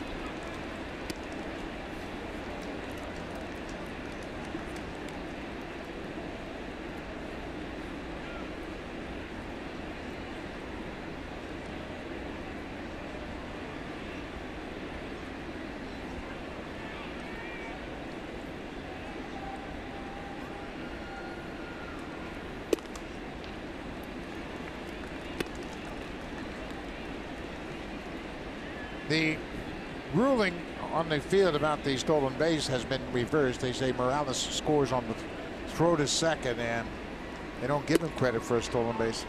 Not sure I agree with that. It's a stolen base. Had he thrown it home and he'd been safe, it would have been a stolen base. Which he would have been if they threw it home. What's the difference? 3-2 pitch. Outside, another leadoff man reaches base. Let's go back and look at the Kevin Pillar catch once again. It was that sweet. Dixon Machado hits what looks like either a home run or an extra base hit, but Pillar, I like how he checked real quickly to see where the wall was, that goes up, catches it, and then look into the glove to make sure it's in there, and that he's squeezing it tightly as he's falling to the ground. Watch him look at it. Right there. Yeah, it's in there. You got it. Another star. He even had the presence of mind to re-grip it. Haley drives this one to right. Castellanos is there and makes the catch. Maley was robbed of an extra base hit his first time up, and this time he hits one hard to right. Look is 0 for 2. So back to the top of the order. Richard Urania, boy, he is off to a good start in his young career. Last night he was 2 for 3 with a home run. This afternoon in his first game in the leadoff spot, he has walked and singled. Is it that easy? No, the game is not that easy, but he's got some skills. And, you know, nobody's going to anoint him the starting shortstop or give him a job and put him at wherever to play. Gibby has said it time and time again here this last week. September's about seeing what you got here, gaining some experience, getting your feet wet at the major league level. It's not about 2018 and, oh, this guy had a great September, so he's now going to be playing every day for us. No, you just gain some experience, get an idea. Plus, long-time scouts always talk about that. It gives the Blue Jays a chance, I think, to see some of the younger players in game situations. You know, they had them down in the minor leagues, but now they're here for the month. And on top of the game situations, they get to work with the big league coaches, gaining some experience playing at the speed of the major league game. Goins is running on the pitch. The throw is into center field. Bounced right past Machado. Urania might have missed a hit and run sign. Goins picks up his 3rd stolen base of the season, but this might have been a hit and run. We'll put stolen base down. That's 3 out of 4 now. Goins looks back in. That tells you that was probably the hit and run. If it's a straight steal, he's just going to go right into the bag, but he's looking to see where the ball is and realizes that he took it. And the Blue Jays are fortunate that ball from McCann bounces away from the shortstop.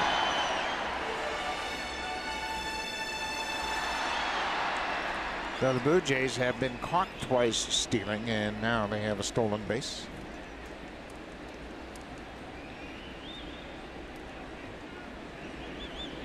One and 2 to Urania. And he stays back and rips that into the seats foul. You know, there are players, and you've seen it, I've seen it over the years, that play better when they get to the big leagues. It's like they play up to the competition. Urania might be one of those players. I think so. I think he's that type of player that as soon as he gets the speed of the game down, he'll be a better player. Swinging a foul tip into the catcher's mitt as Urania strikes out.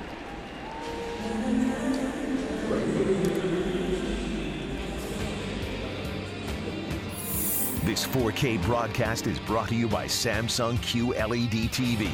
Experience Canada's team in all the colors of the game with the next innovation in TV.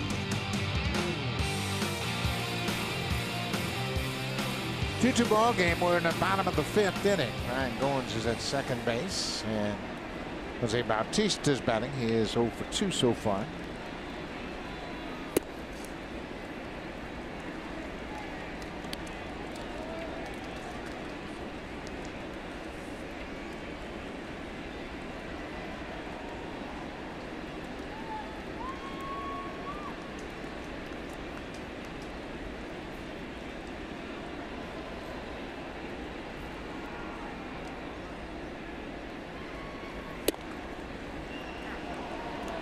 Looked like it was off the plate, and that's why Bautista reacted the way he did.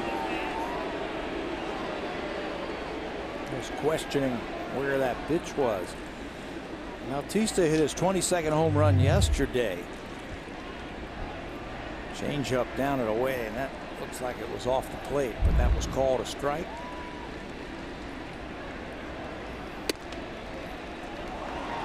Shows that one inside. He hit his 22nd home run yesterday, so everybody knows he's got some pop. Again, the left fielder Romine is very shallow in left field for Bautista. He can reach, knock the ball over his head easy.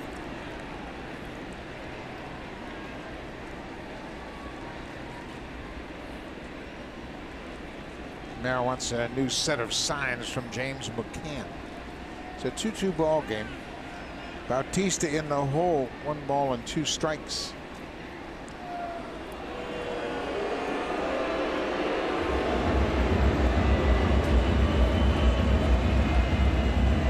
McCann talking to Bell. Bell making just his 2nd big league start. He's held the Blue Jays to 2 runs on 5 hits. Last time out, he just lasted 4 innings. Gave up 5 runs in 4 innings to Cleveland. So much better job this afternoon. That hit Bautista, breaking ball down and in. So he'll reach base once again. And that'll bring smoke to the plate, and that's going to be the end of the day for Chad Bell. He hits Bautista, and Brad Ausmus is going to make a pitching change. They went out and talked about it and decided that they're going to throw a slider, but he throws it too hard and hits Bautista's back foot, and that's the last pitch he's going to throw this afternoon. Every inning they got a runner on base to lead off the inning. Boyak Sappo, the Australian, in to pitch. We've got a pitching change here at Rogers Center in this 2-2 ball game.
Making his 38th appearance of the season. He's won 3 games out of that pen this season. Fastball, slider, curveball type of pitcher. He's got 3 pitches.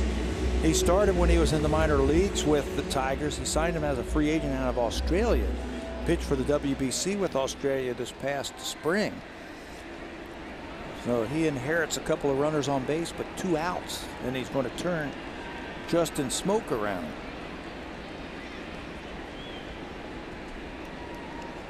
Sample has pitched in the Australian League as well, and he was recommended by the former big leaguer Glenn Williams, who played a little bit with Minnesota. First pitch breaking ball is a ball for the first pitch to Justin Smoke, who turns around and bats left-handed for the first time. Smoke 0 for 2 to this point. 2 outs. Bautista at first. Goins at second.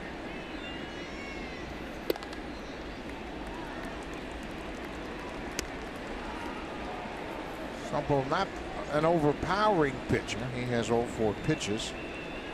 Throws a pretty good slider at 88 miles an hour.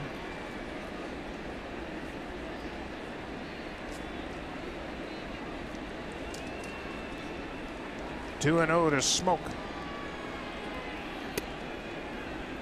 That's the top of the zone for the first strike of the at-bat. He's pitched a couple of times against the Blue Jays this season when they faced off at Comerica Park in Detroit right after the All-Star break. Jose Bautista got him for a home run. He also walked a couple of batters in one of his outings. 3-1 now to Smoke. Blue Jays trying to cash in. They've had the leadoff runner for 5 straight innings on base. This time it was Goins drawing a leadoff walk to start the inning. Bautista was hit by a pitch with 2 outs. He's at first.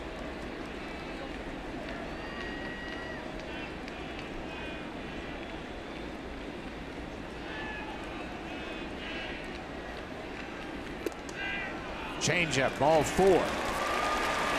So that'll load the bases.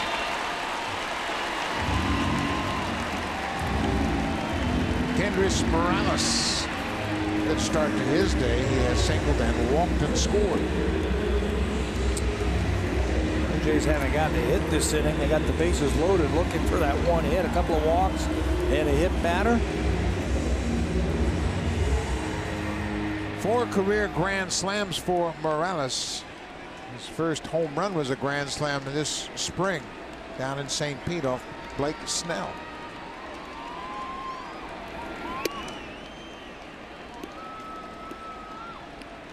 First pitch is in there for a strike.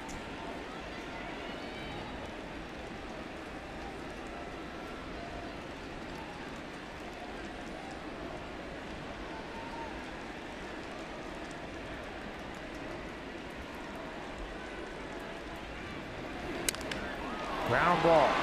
Kinzer was out in the outfield. He's got time, and that'll do it. The Blue Jays leave the bases loaded. We've played 5 innings. It's a 2-2 ball game.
As part of Fan Appreciation Weekend on Sunday, September 24th, the first 20,000 in attendance will receive this Blue Jays sleeve blanket.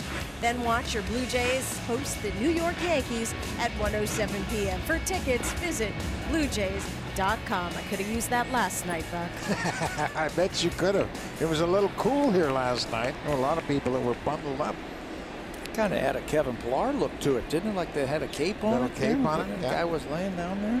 Turn it around to be nice. 2-2 ball game. Brett Anderson facing Ian Kinsler, who pulls it foul.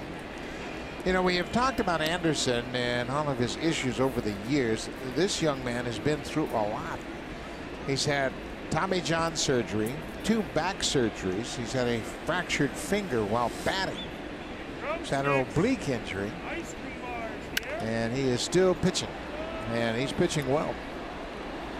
He had Tommy John surgery in 2011. He wasn't activated until August of 2012. He had an ankle injury in 2013. He missed 3 months. Had a stress fracture in his foot. Back surgery in 14, back surgery in 16.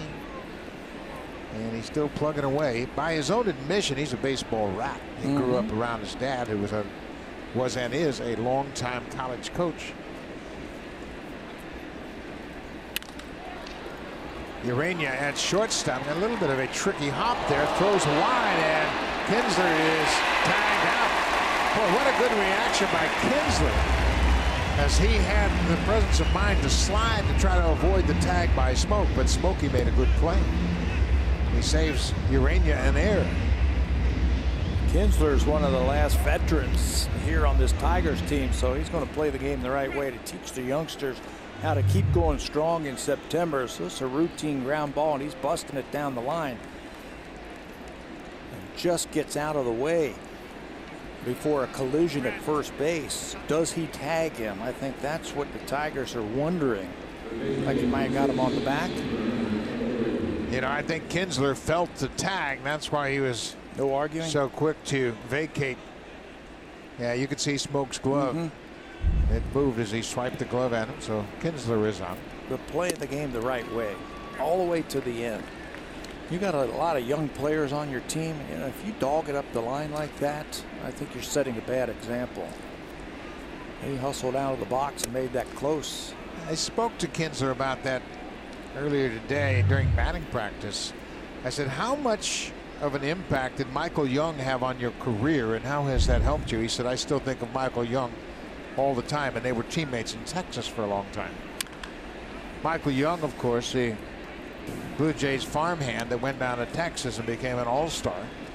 And he came up, Kinsler did, under Michael Young's wing. And Michael took a lot of responsibility into helping Ian Kinsler learn the ropes of playing in the big leagues. And now Kinsler's trying to pass that on to some of his younger teammates.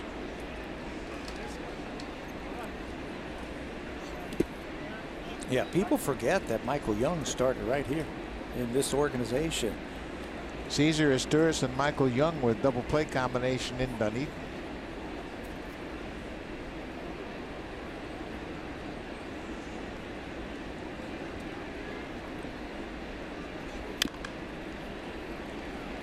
Jamer Candelario. He singled the first inning and then scored on the Cabrera 2-run home run. The Tigers scored there 2 in the first. Blue Jays got a run in the first and another run in the fourth. It's a 2-2 game.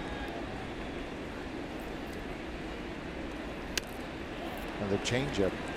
Brett Anderson is a real delight to talk to about baseball, man. He loves to talk baseball, and you sit down and talk to him about all the guys he's been around. His father was a pitching coach at University of Texas when they went to the College World Series. They had a couple of guys named J.B. Howell and Houston Street, who turned into big league pitchers, and Brett used to watch them work out and watch them pitch as a youngster. So he's been around the game a long time. There's a line drive into left field as Hernandez is going to have to cut it off and get it back in quickly. Here's the throw to second. It's not in time. Candelario with his second hit of the afternoon. A one-out double.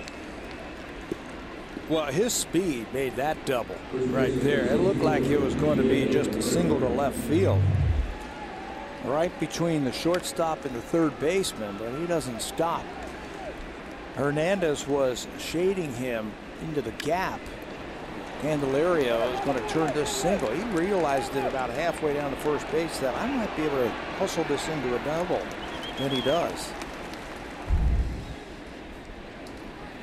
He's in scoring position now for Miguel Cabrera. Cabrera hit the 2-run home run in the first inning, his 15th home run of the season. Castellanos is on deck, another tough right-handed hitter.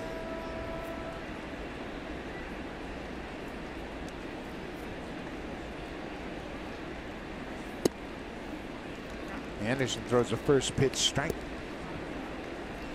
Cabrera struck out to end the third inning.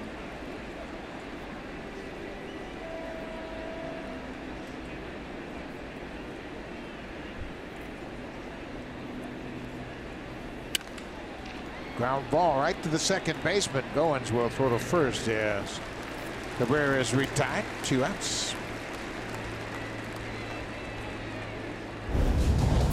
Super Slow-Mo Cam. Brought to you by the Samsung QLED, the next innovation in TV.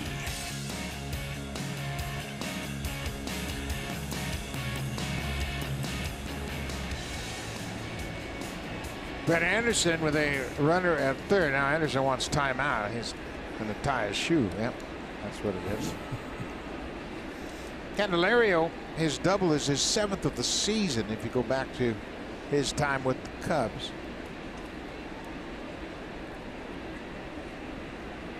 Check that. It's his 5th double of the season. 2 with Chicago and 2 with Detroit before that 1-out double. Outside, this is Castellanos, the right fielder.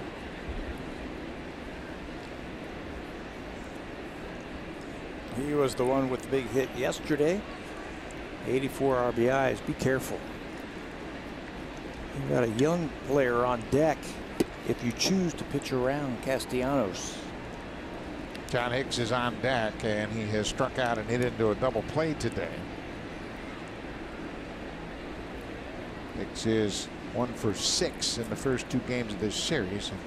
Certainly not the threat that Castellanos is. Anderson understands that. Yeah, I think that's why he's being very careful, not close with those 3 pitches. Luke Maley was looking in to see if the Blue Jays were just going to go ahead and walk him.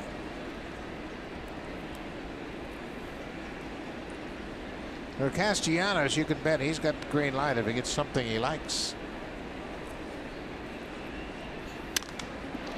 And he does. Hits it into right field. Bautista makes a nice smoke-on catch. Jose, a terrific catch. 3-0 swinging. Castellanos hits the ball. Looks like it's going to get down in right field. How about the defense this afternoon behind Brett Anderson? The infield has been terrific. Pilar made a great catch. Now Bautista in right saves another run for Brett Anderson.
Jose Bautista saving a run for Brett Anderson. Definitely a run with a runner at third base and 2 outs, and Jose comes in diving.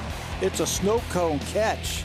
That is a tough catch for an outfielder who's sliding. He's got to backhand the ball right before it gets on the ground. Snow cones it and saves another run for Brett Anderson. Goins and Urania turned a terrific double play in the 4th. Pilar made a great catch in the 5th, and now Bautista makes this sliding catch in the 6th. Backhand. That's a backhand. It hits the palm and then comes in and he squeezes it. Marcus Stroman says, I like that glove, man. How did you do that, Jose? Was that the gamer right there? That one looks a little different, though, doesn't it? No, I think that's the same glove, yeah.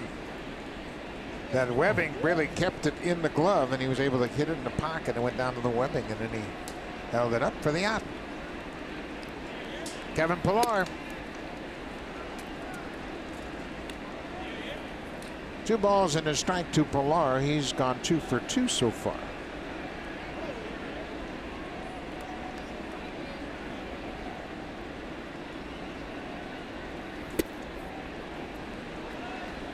Three balls and a strike. The Blue Jays haven't been able to capitalize on the Tigers allowing leadoff runners to reach base. They've had their leadoff man on in all 5 innings. This is high and deep and gonna go. Get up, ball. Get up. Out of here. Home run for Kevin Pilar.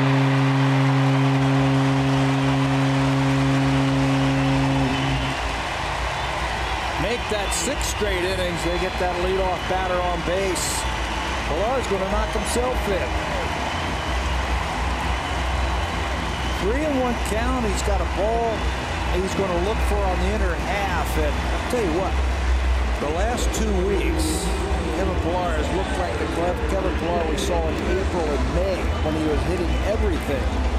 Not a lot of movement, not jumping at the ball. He got a pitch right where he liked it. Drove right through it. Kevin Pilar's had quite an afternoon. 3 for 3 with a terrific catch. Banging into the wall in center.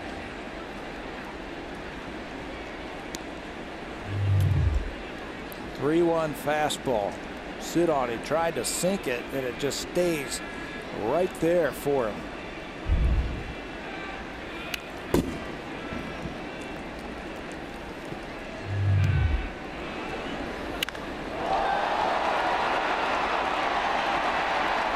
Pretty swing and a high home run by Kevin Pilar.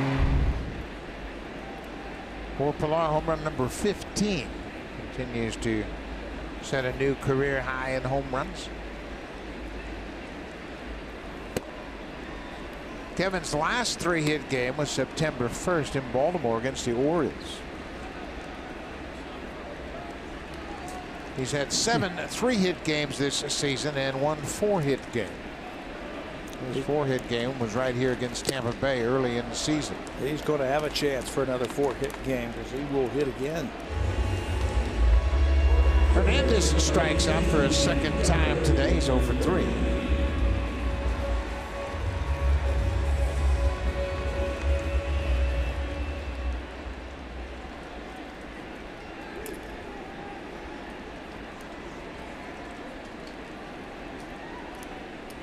Darwin Barney, he has a single. And he's got another one. A 1-out single for Barney, his 2nd hit of the day. Let's check it with Jamie Campbell.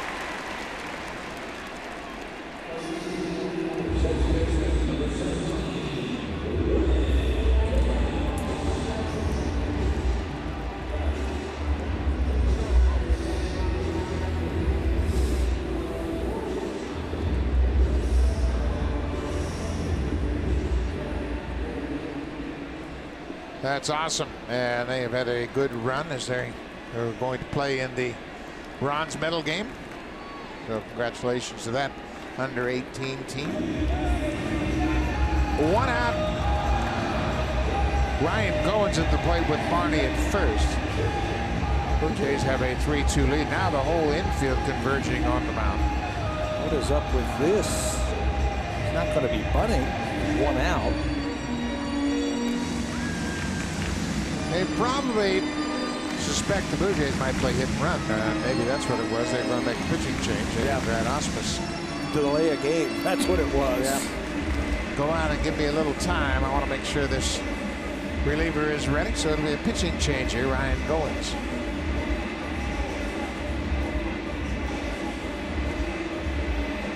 It'll be the left-hander Daniel Stump who has pitched in this series. He pitched last night, and Sophold is out. Stump is in. Pitching change here at Rogers Center with the Blue Jays leading it 3-2.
Big league start. He went 4 2/3, charged with 2 earned runs on 5 hits.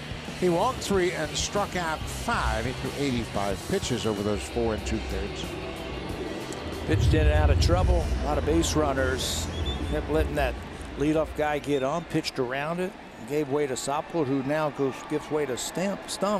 Daniel Stump pitched in yesterday's game. Faced one batter. Got a double play grounder off the bat of Rob Refsnyder. Then his night was finished.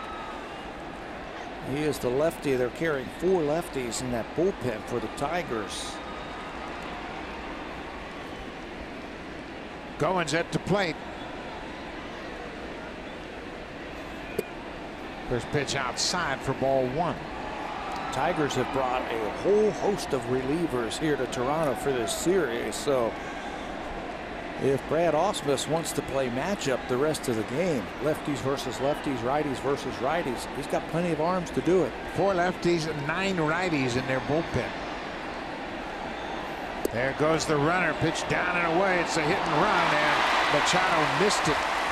Another throw into the baseline by McCann. And had that ball been on the bag, he would have been out at second. But the ball's running on him. He's made a couple of throws that have really gotten away from him. And watch this ball sail away from Machado. McCann came into this game throwing out 22% of the base runners. If that one's on the bag, it's an out. Well, Barney was caught stealing back in the second. This time he comes up with his 7th stolen base. Ball and a strike to Goins. That was clearly a hit and run.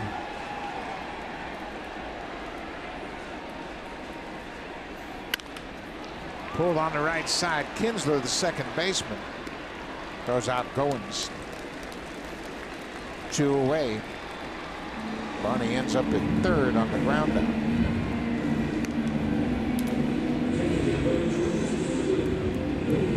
So now Luke Maley, he's actually hit the ball sharply twice. Has nothing to show for it. He was robbed of an extra base hit in the 2nd inning by Andrew Romine, the left fielder. Made a diving catch going toward the foul line. Hit a ball sharply the next time up to right field. So now, was he going to pick on the center fielder now? Go back through the middle? First pitch strike right on the inside corner.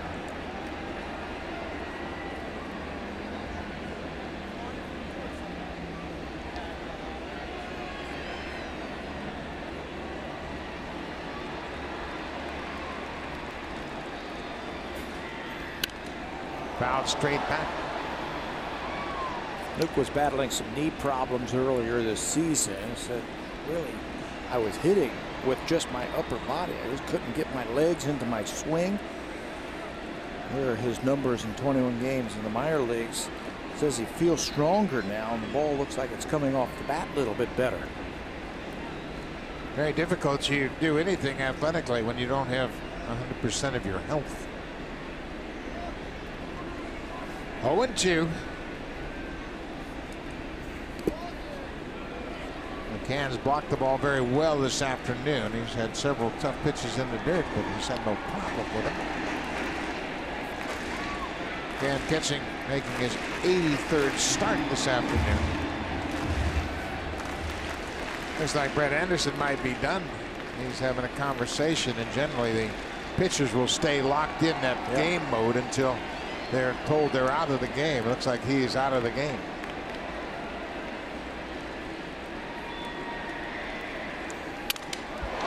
There's a base hit up the middle for Maine. Barney comes in to score. Luke Mailey may have broken his bat. He said he tried hitting it hard the first 2 times. So how about just taking a single up the middle? Yeah, see? He tried on the left hander or the left fielder, tried the right fielder, hit back through the middle. There's a lot of hits back through the middle. Looked like a changeup from Stump that is out in front and gives Mailey a chance. Stay back. He hits it off the end of the bat and hits it in a good spot. Machado can't come up with it. RBI single. 2 runs here in the 6th for the Jays. Good job by Mailey as that ball was off the end of the bat. That snapped an 0 for 22 stretch with runners in scoring position for Mailey. Comes up with a big hit with 2 outs.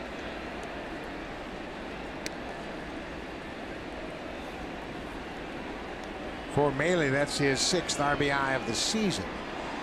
He doesn't care how hard he hit it or if he broke a bat. He just got himself an RBI hit and a clutch hit for the Jays team. Carlos Ramirez looks like he's prepared to come into the game.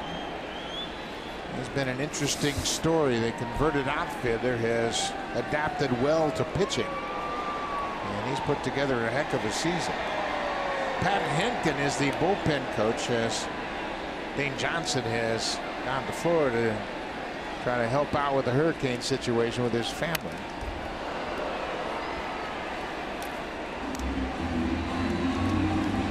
Two balls and his strike. Brett Anderson with perfect good outing today. He got a lot of help from his defense, but he threw a lot of strikes, put the ball in play, and he's got a 4-2 lead now. And he's the pitcher of record if he is indeed out of the ball game. Because the Blue Jays have scored a couple of runs here in the 6th inning, he could pick up the W. Just going by my experience of working with pitchers, generally when they start to engage in conversation, they've been told that they're done. They start talking a little bit more. They just stay in game mode. They're focused on the game, and I think he was told, hey, that's it. Good job. 6 innings. We got you covered. That's strike 2. It's now a full count. 2 outs.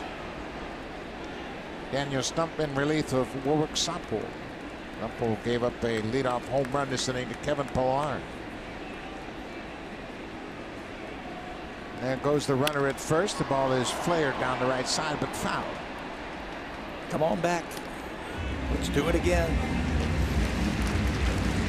That happened earlier today when Kevin Pillar was at the plate and Kendrys Morales was at first base.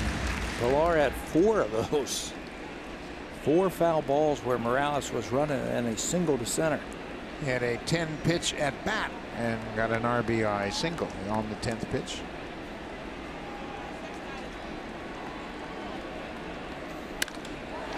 High drive into center. That's going to get down. Mailey is headed for third. Urania has his 2nd hit of the day. Another 2-hit day for Richard Urania. Notice that the center fielder has been playing very deep this afternoon. And Jacoby Jones in center field against Urania can't come up with that ball. Look how deep he is in center field. So he's got to play it on a hop. That sends the runner to third, and it will probably send Stump to the bench. And here is the manager, Brad Ausmus. Ausmus in his 4th season at the helm of the Tigers.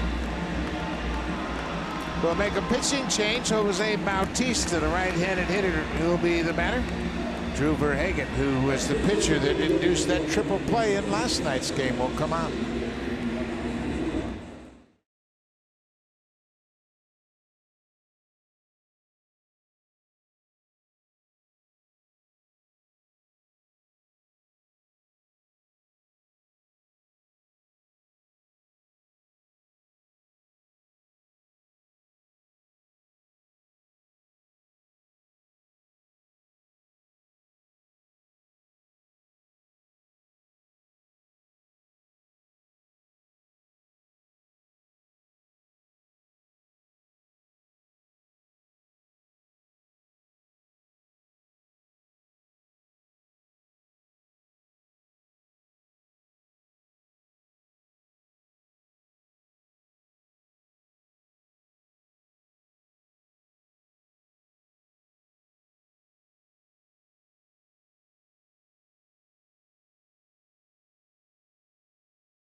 Day comes into the ball game, and he came into the ball game with Kevin Pillar at the plate in the 6th inning, 1st and 2nd. Nobody on, and got the triple play around the horn, a 5-4-3 triple play. Got out of that inning and then pitched to 2 more batters in the 7th inning after a single by Goins and a fly out. His night was done.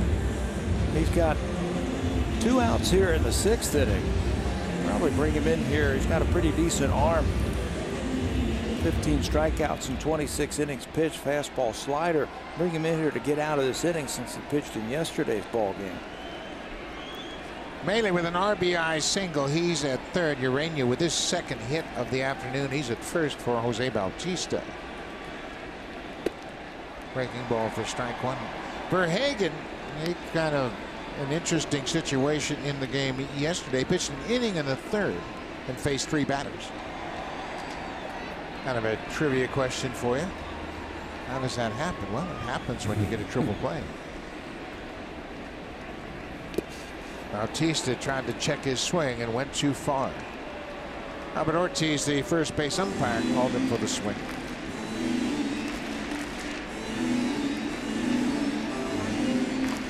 Jose's going to walk it off now. Wasn't really sure that he went around Verhagen.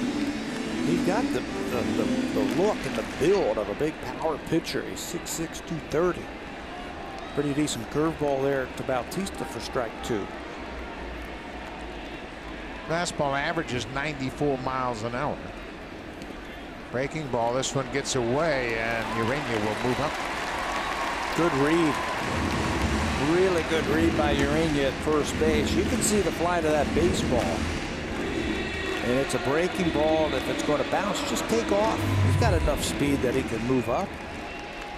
Here's the breaking ball in the dirt. No chance to get that runner. Watch the read. He sees it right away.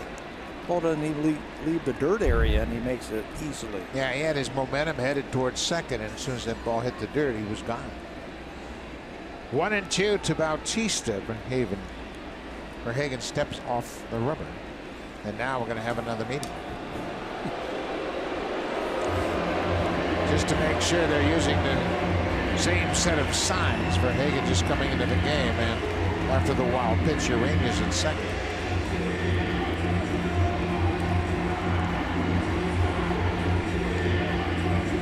Just a reminder, because he was just out there 3 pitches ago when he came into the ball game. The catcher will say, hey, we're going to use this sign.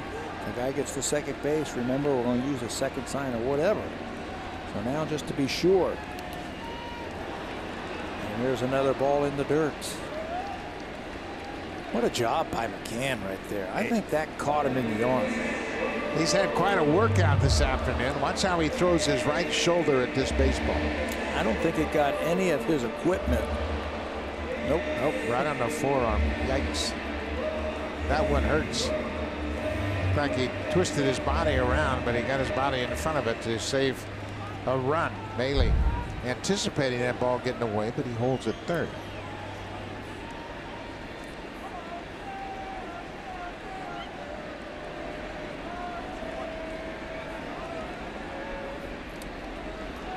Two and two to Bautista.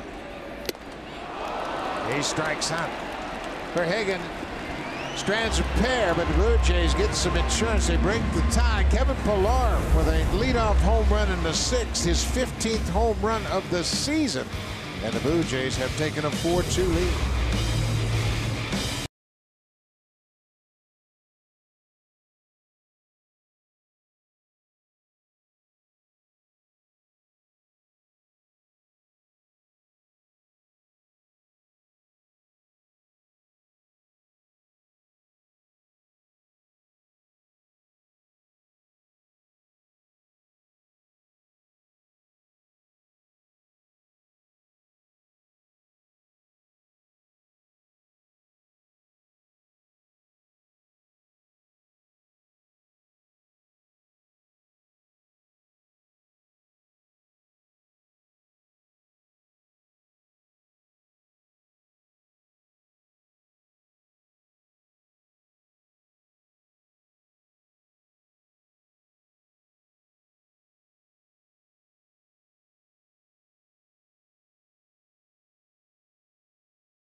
And it was a good start. 92 pitches, 6 innings, 5 hits, 2 earned runs. Didn't walk a batter and struck out 5. And by my last count, he had 3 terrific defensive plays behind him in support. And he was very appreciative of the defenders in the field in support of him this afternoon.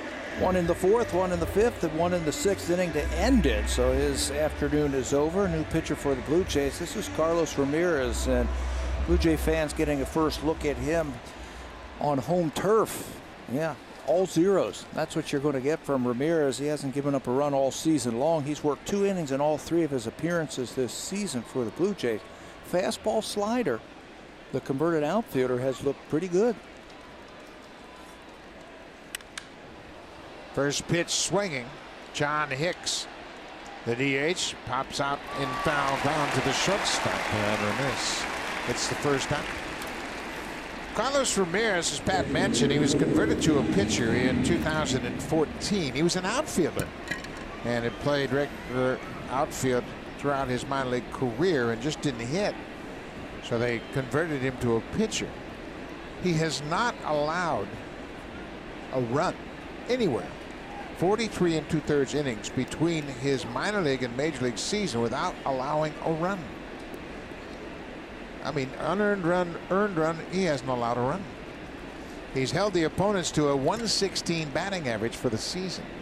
Now 1 for 19 in the big leagues. Since he has come up. He comes in and he throws strikes. And he's got the ability to throw the fastball outside, inside, slider inside, outside.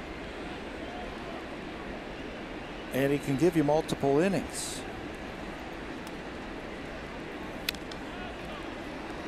And there's something about his delivery where the hitters just don't pick up the baseball. We have seen this consistently now in his first 4 appearances in the big leagues. It's really interesting watching he and Luis Santos sitting here for the first game of this series yesterday, taking in the atmosphere of Rogers Center. The roof had not been opened yet. They were just sitting on the dugout bench going, man, this is a big special place.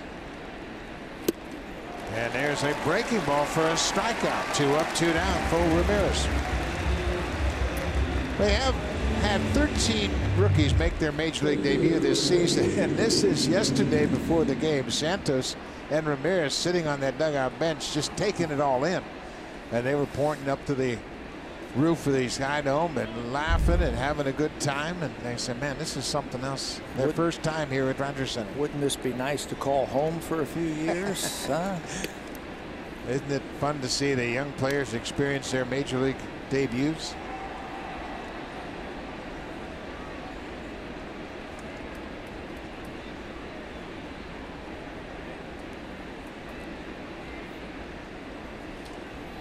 Well, the first thing you want to see from a young player when they call into a game like this, if you're a relief pitcher, can you throw strikes? Can you throw them consistently, and then can you make good pitches? And that's what we have seen from Carlos Ramirez. He comes in, just here it is. Let me see what you can do with it. I mean, look at the location of those pitches. We have rarely seen him throw one down in the middle. And when he does, they haven't hit it. It's like the way that he delivers the ball, that 3/4 action, like it's coming right out of his shoulder. It's surprising. Those batters, it's on him quick. And then he goes inside. Carlos Ramirez, 26 years old when he made his debut. He was 26, 130 days old. He made his debut on the 1st of September when he was first called up. But he's older because he made that positional switch back in 2014. He had to go back and start at Bluefield all the way down to short season A ball. How about that? 3 up, 3 down with a couple of strikeouts. Ramirez's dream season continues. He retires the side in order in the top of the 7th.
Every out-of-market regular season game live on over 400 supported devices. Plus, get a free subscription to @Bat Premium, the #1 app for live baseball.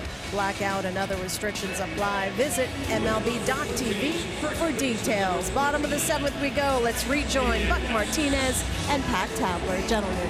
Thank you very much, Hazel May. As we have another pitcher, this is Jeff Farrell making his 8th appearance of the season.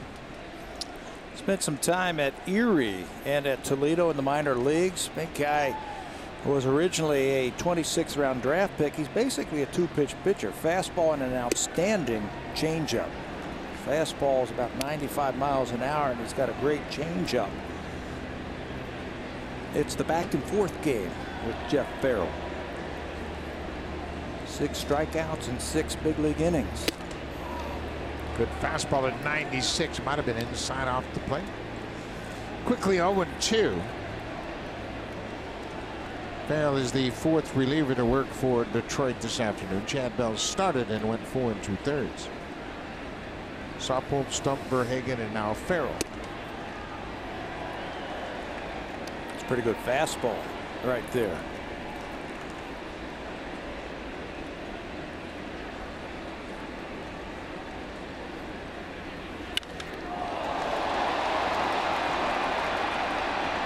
Romine has room in left field as smoke flies out. This copyrighted telecast is presented by authority of Rogers Blue Jays Baseball Partnership and may not be reproduced or retransmitted in any form. And the accounts and descriptions of this game may not be disseminated without the express written consent of Rogers Blue Jays Baseball Partnership. Good day for Kevin Pillar at the plate and in the field. He's gone 3 for 3 with a home run and made a terrific catch, slamming into the wall in center.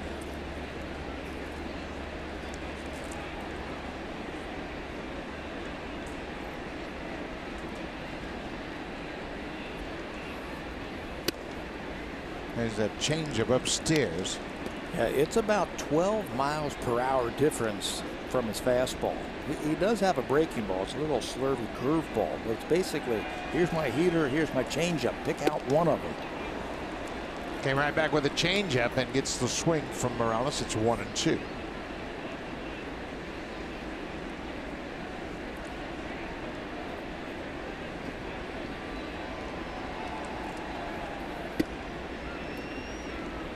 '96-83, 96-84. Back and forth indeed.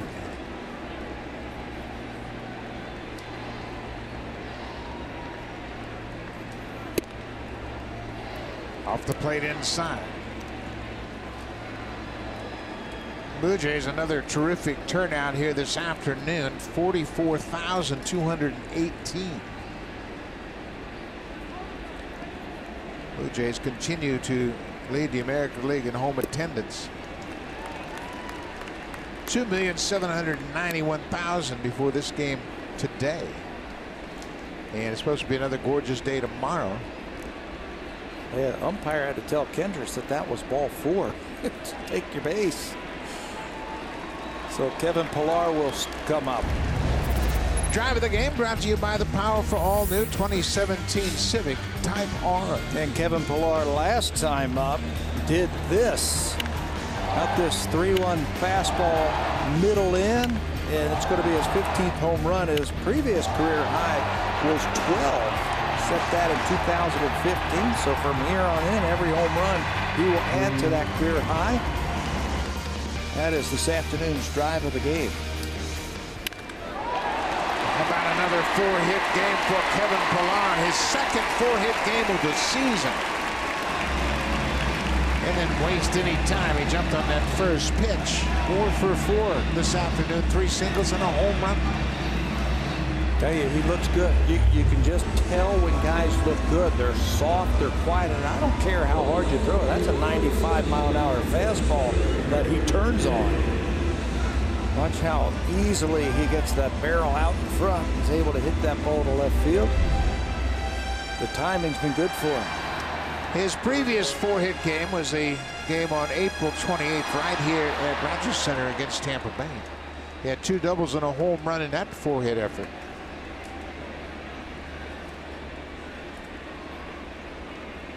Teoscar Hernandez takes the first pitch outside. Teoscar has gone 0 for 3 with a couple of strikeouts. Blue Jays now with 10 hits. They have a 4-2 lead. What's new? Brian McCann makes a nice block. He's gotten a lot of practice this afternoon, and he's done a terrific job. Well, he just let his body go limp right there and said, I'm going to take this short hop right off the chest protector. It looked like it might have been a changeup. Yeah, down into the ground. Of course, they said Brian is James McCann, who has gotten the workout here this afternoon. That's a base hit for Hernandez. They're going to wave Morales around third. Here's the throw from Romine, and it's a perfect throw. A one-hop strike to the plate. Roy Rivera sending Morales around third. Romine made a terrific one-hop throw to the plate, trying to add to the lead, trying to get the extra run here. Yeah, I think Louis saw that the outfielder had to move, and his momentum is going towards the line, so that's going to give him a chance to score.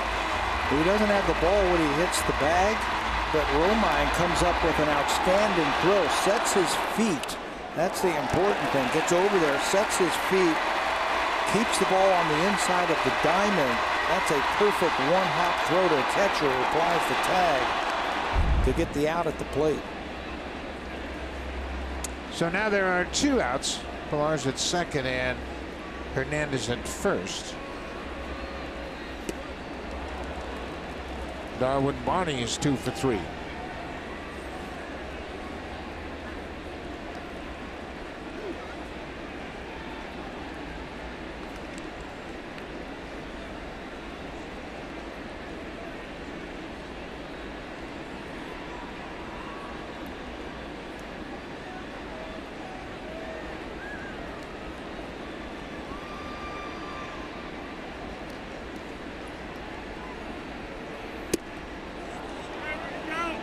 No swing, according to the first base umpire.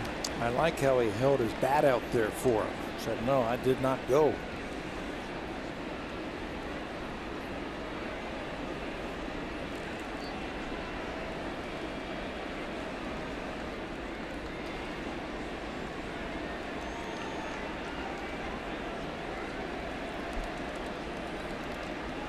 Darwin's got a couple of singles today, both of them to right field.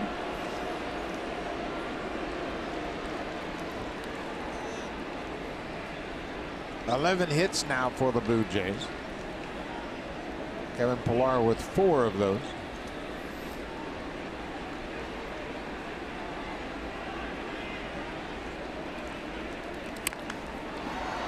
Right back to the mound. Carroll knocks it down, and that'll end the inning. So Barney bounces out to the pitcher. Blue Jays get a couple of hits, but Strand a pair will go to the 8th. The Blue Jays have a 4-2 lead.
Now, all you need is the internet. Live stream every Blue Jays game, MLB matchups, plus get your news 24/7 with Sportsnet Central. To sign up and get 7 days free, visit snnow.ca.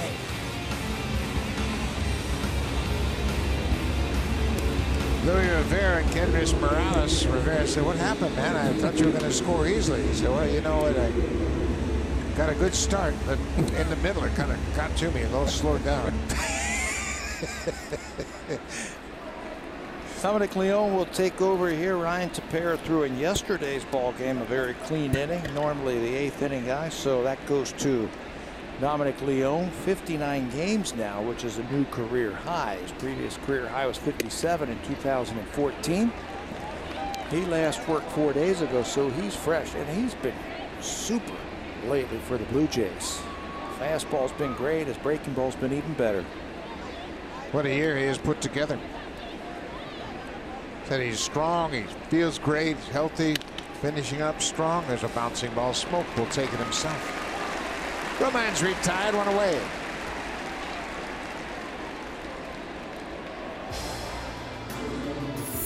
Available Honda Sensing in the all-new 2017 CR-V, designed to help keep you safe wherever you play. Honda, proud fan since 1977 and the official vehicle of the Toronto Blue Jays.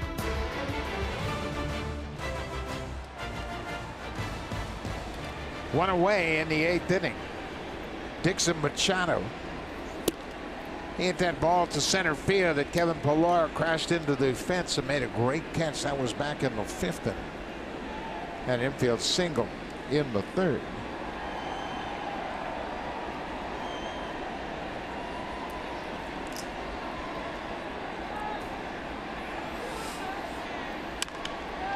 It's a bouncy ball. Barney gets a nice hop, takes his time. 2 away.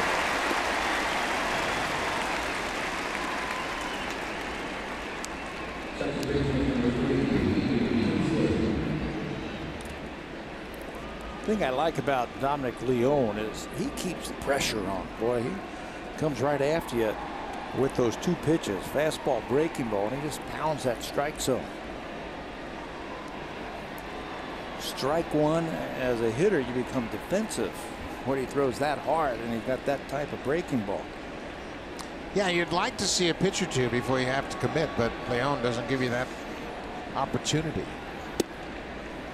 Another first pitch strike. Kinsler, looking at the outside corner, said, not so sure that was a strike. It is on the scoreboard.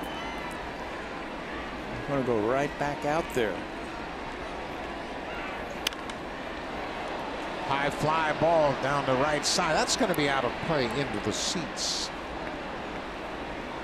Ian Kinsler was the ball player that had the comments about Angel Hernandez, the umpire, and he was ultimately fined for it. Been around a long time. He's had a great career. He has a vesting option in his contract for next year's salary. If he gets 600 plate appearances, that salary will kick in. Needs to play pretty much every day and get his 4 at-bats to get there. Those are always kind of dicey. There are situations in the past where teams will just decide not to play a player and keep him from reaching those goals. Those incentive clauses, they're tricky. And managers will say, I don't know anything about what's in your contract. And I think that's the right thing. They shouldn't know what's in your contract. If the manager sets out the lineup card, he shouldn't know who has incentives or who doesn't. Right. It's really putting the manager in a tough spot. Yeah, you're playing favorites then. If you do it for one guy, you got to do it for another guy. So it's better that they don't know anything.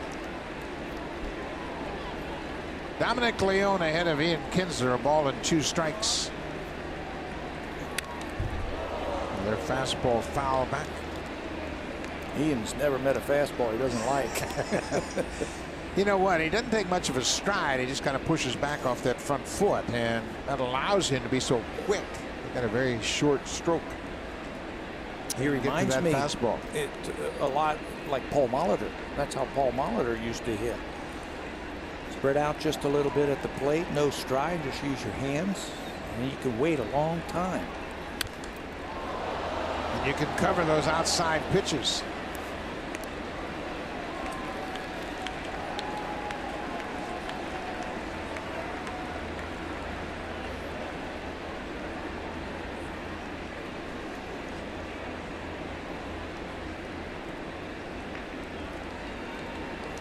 Kinsler's 35 years old now. This is his 12th season in the majors. There's that slider and couldn't get to that one. Leon with a strikeout.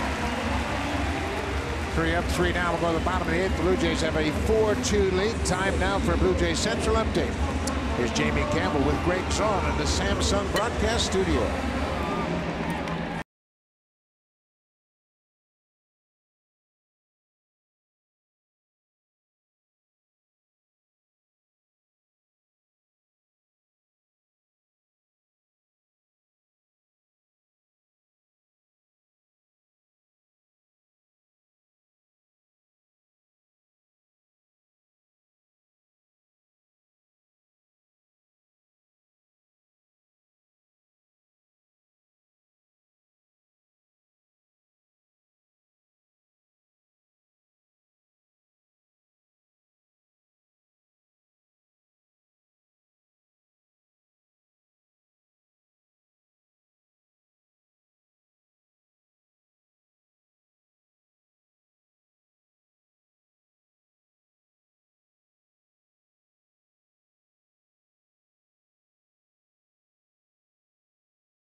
VersaTach. Meet our ultimate yard work companion with up to 7 interchangeable attachments.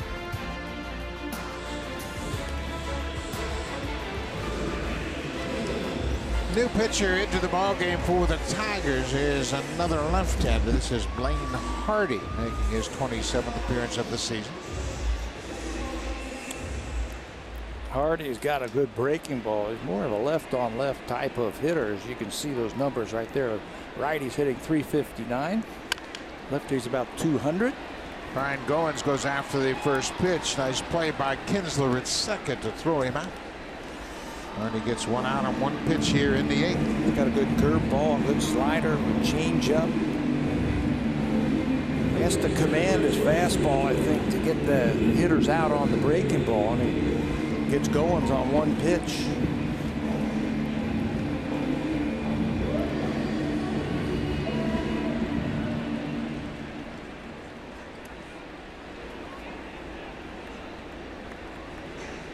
Luke Maile had an RBI single his last time up.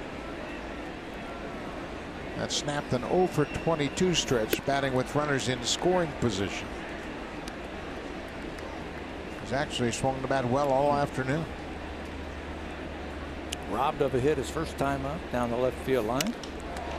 Hits this ball into the gap in right center, and that ball's going to get down. Bounces off the wall. Maile will stop at second. Another good at bat for Luke.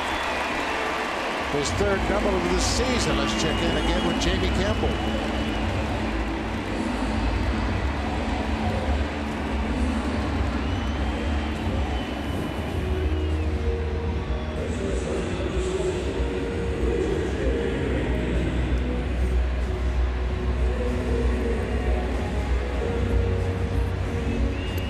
Thank you very much, Jamie. That's good news for that under-18 Canadian team, as they will play in the bronze game against Japan tomorrow.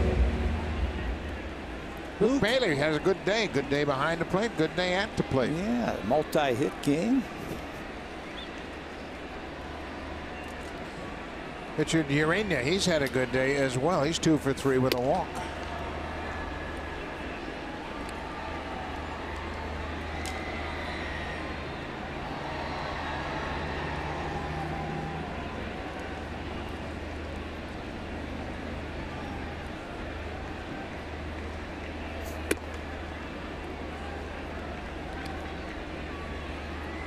Ryan Tepera is loosening up.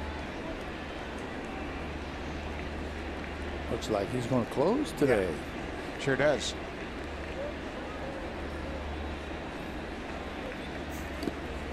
There's that curveball in there.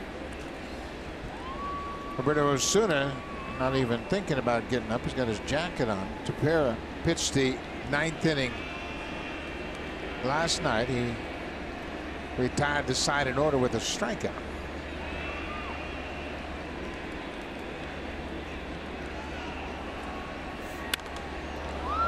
Foul back out of play. 2 balls and 2 strikes to Urania.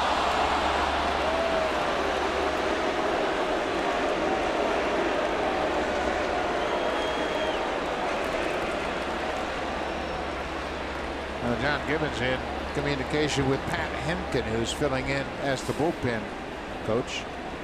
He might be saying if, Blue Jays score a couple of runs here and it's not a safe situation, he might want to get somebody else up and into the game. But a closing situation, looks like it's going to be Tepera.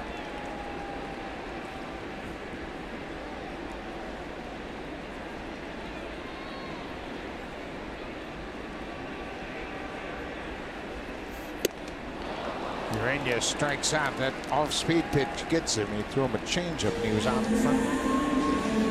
Yeah, he's a breaking ball type of pitcher. That's why he's got to get his fastball over and got to hit his spots. It's a curveball and a changeup and a slider that he can use.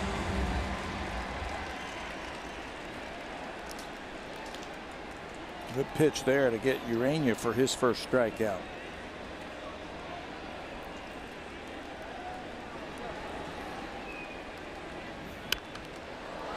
Popped up behind home plate. Bautista pops it out of play. Jose scored the first run of the ball game in the first inning. He reached on a fielder's choice and scored on a base hit by Kevin Pillar.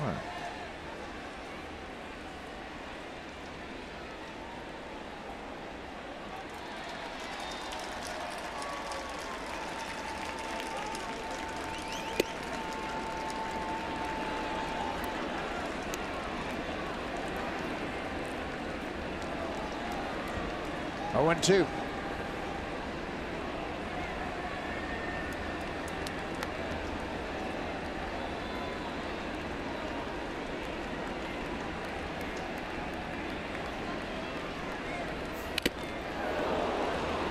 Foul right off the umpire. Jeff Fairchild took that one right into the chest protector. He's feeling it. Bautista 0-2 high fastball, and you get a lot of foul tips like that right off of the bat, high enough over the glove, catching that umpire right off the collarbone underneath that chest protector. They wear that inside chest protector. Affords you some protection, but it's not as forgiving as those old balloon umpire chest protectors. It was like a big pillow, ball hitting the pillow. Can still hear the sound of those foul balls hitting off that. It's like a big ballooning. Big muffled sound, right? Yeah. But the umpires were well protected.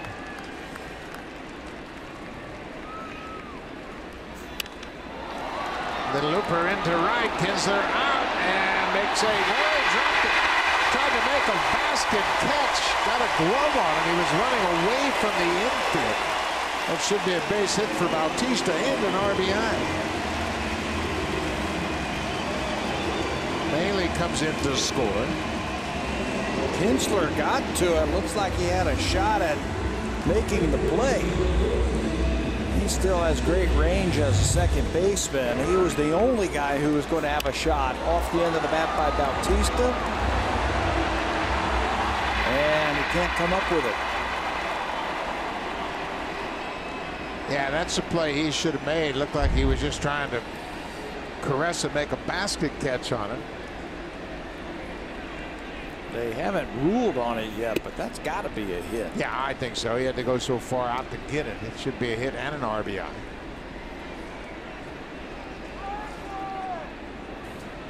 (5-2) Blue Jays score another run here in the bottom of the 8th.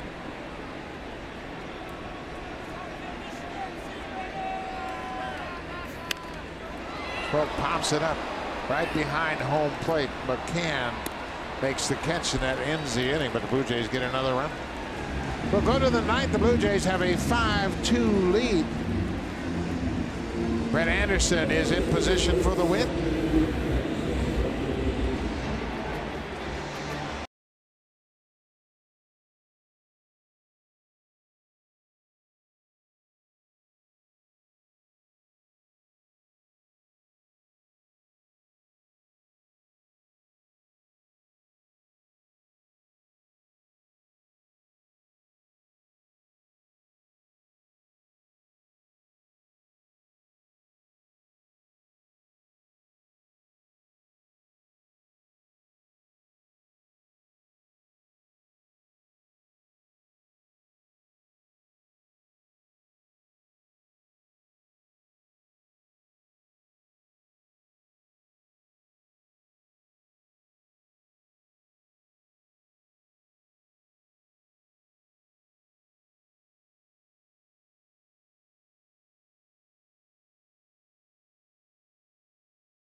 And find great deals on all in-stock vanities, only at Home Hardware and Building Center locations.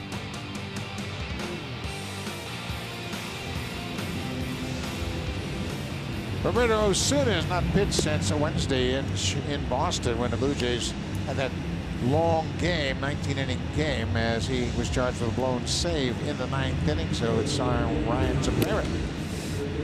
Ryan pitched in yesterday's ball game, a 1-2-3 inning with a strikeout. He's also had a save this year. He's 7-1, 331 earned run average. Hitters hitting just 196 against him. 70 2/3 innings for Tepera. Toronto relievers have thrown 523 innings coming into this game, the second most in the major leagues.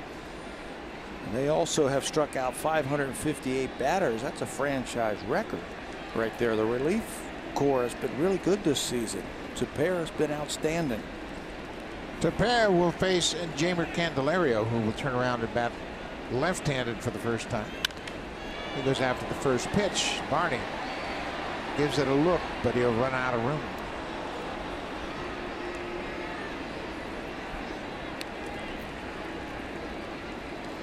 Brett Anderson went 6 innings, allowed 2 runs on 5 hits, didn't walk a batter, and struck out 5.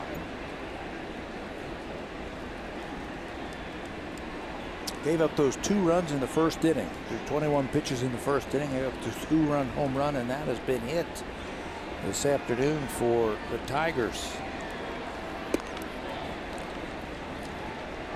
It will be his first win as a Blue Jay. This is his 3rd start.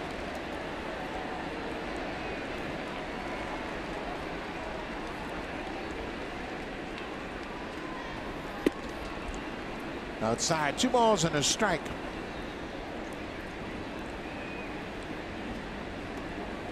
Anderson went 2-2 in 6 starts with the Cubs, but he was hurt. He was dealing with a bad back, especially his last 2 starts. He's healthy and he's throwing the ball very well.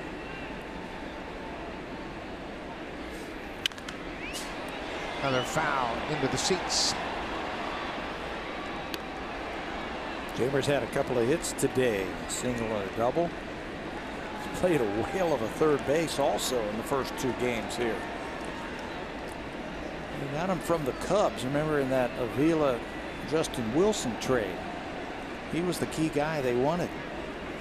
Looks like he's a pretty decent player.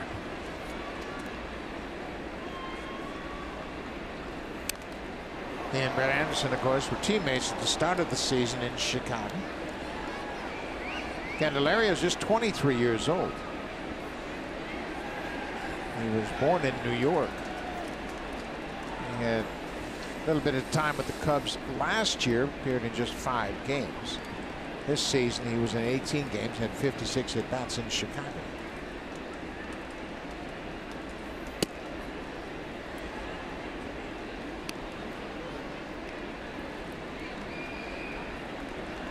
Candelario played 29 games in Toledo, the AAA affiliate of the Tigers. Hit .264 in AAA.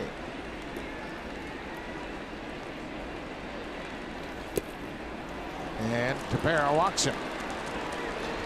Now for a preview of what's coming up next on Sportsnet Central. Here's Martin Gallo.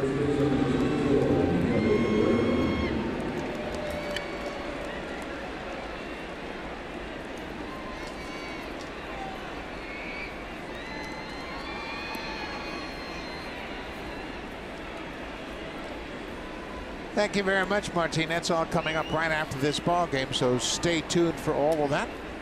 Milwaukee's putting it on the Cubs again today at Wrigley Field. They won 2-0 last night. They have a 15-1 lead over the Cubs. 15-1. And if they win, 3 games back. Oh, I thought. Oh, that's right. 3 games back It if would they be win. 3. Now, the Cardinals, they too are 4 back. So the Cardinals are closing ground. They play tonight at home against the Pirates.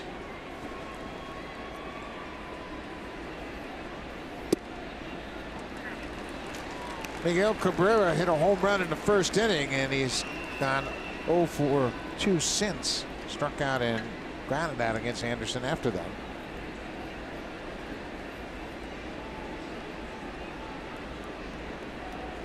Ball on the strike.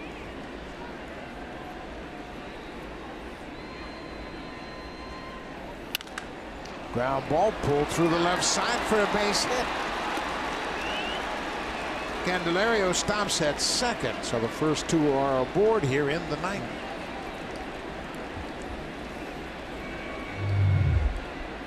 Hoping to get that ball on the ground. They do get it on the ground, but it's past Barney and past Urania into the outfield. First 2 reach here in the 9th inning. Blue Jays scored a run in the bottom of the 8th inning to make it 5-2. Those precious add-on runs late in the game. That was a big run in the bottom of the 5th when Bautista drove in, or excuse me, the bottom of the 8th when Bautista drove in Maley. So now the dangerous right fielder, Nicholas Castellanos. He represents the tying run. First pitch is downstairs for a ball.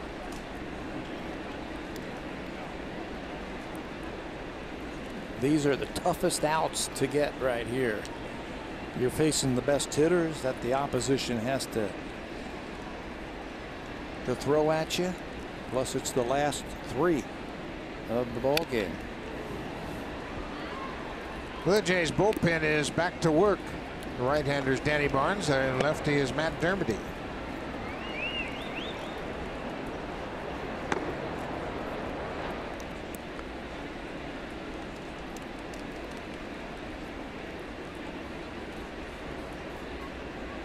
Carlos Ramirez went an inning, had 2 strikeouts. Dominic Leone pitched an inning. He struck out 1, and now Ryan Tepera is on in the 9th.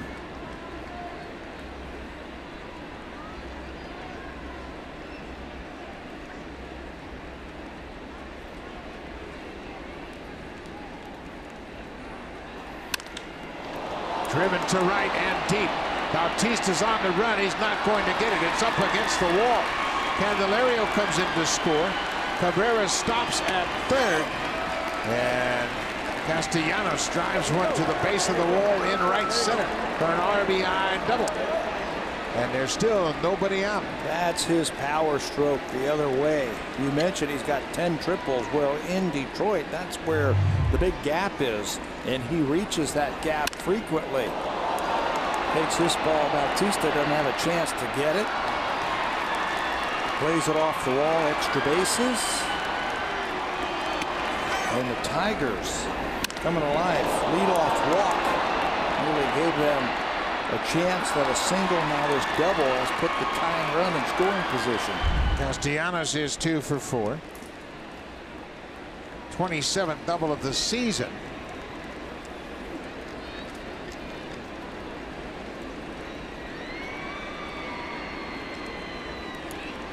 So John Hicks, the DH, he has gone 0 for 3 so far. Still nobody out. The tying runs are on base. Castellanos at second represents the tying run.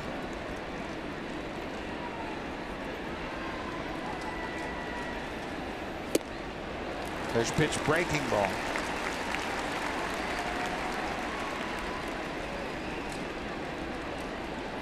Infielders knock anything down right here. They could use a strikeout or a pop-up. Or a comeback. Well, they had a shot at Cabrera, but Cabrera takes the sure out at first base. They look Cabrera back. He had to hold at third, and then he goes to first for the out. Boy, what a play by Tepera. That's going to save a run, maybe two. He delivers, and the ball shot right back through the middle. He takes a look at Cabrera, and he did the right thing. Just get the out over at first base.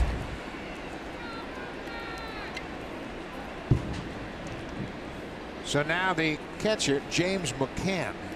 McCann has gone 0 for 3 this afternoon. He is 1 for 7 in the series.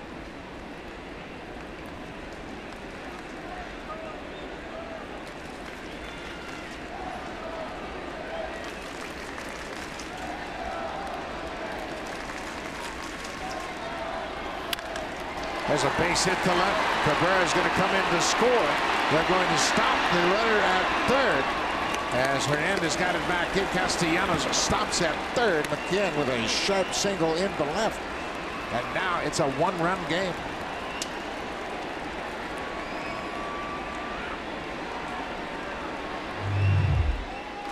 Ball's hit too hard to score the runner from second base. He's got to freeze momentarily. Make sure the ball gets into the outfield. And that gives Hernandez a chance to get over there and cut it off. So the Tigers threatening to tie it up here in the 9th inning. Castellanos at third. McCann at first. Jacoby Jones, the center fielder. 0 for 3 so far this afternoon. Blue Jays up the middle at double play depth.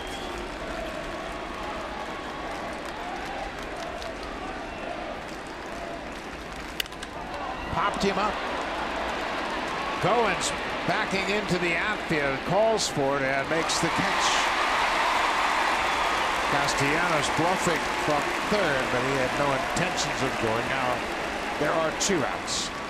The right-handed batters, at least, they're up there looking first pitch fastball. So Ryan did the right thing and threw him a breaking ball. Threw him a slider down and away, and he popped him up. Good pitch there. Now Andrew Romine, the left fielder, is a switch hitter. He'll bat left-handed against Tepera.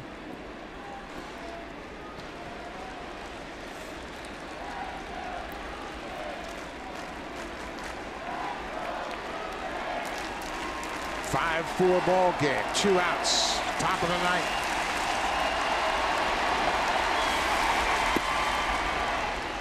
Ball gets away from Tepera. This, if you're a fielder for the Blue Jays, you want the ball hit to you right here. Ryan has 2 career saves. He is 2 for 4 in save opportunities. This would be a save.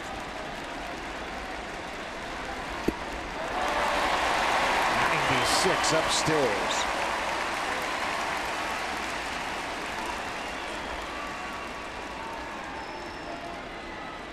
Ryan's save this season, April 25th in St. Louis against the Cardinals.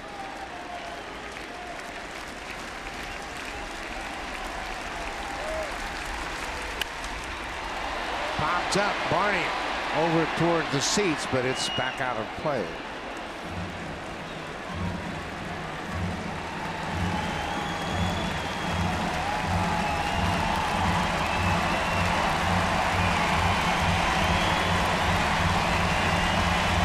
$44,218 in attendance here this afternoon.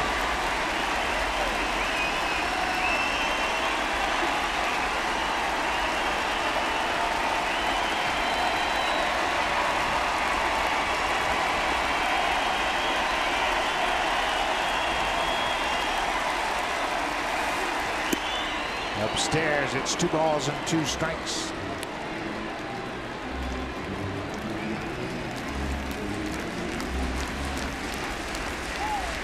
Tepera, that save was in an 11-inning game. He came in and shut out the Cardinals in the bottom of the 11th. 2-2. Foul back. Boy, he's challenging with fastballs too.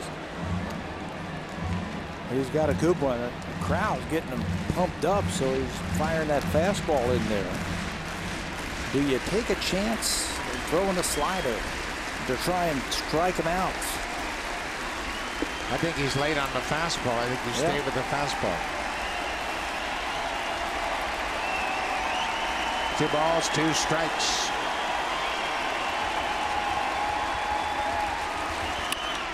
Fly ball to left field. Hernandez will watch it go into the seats, out of play. The outfielders are going to have to pick up on that he's not getting around on that fastball. Now Luke Maile wants to talk about it.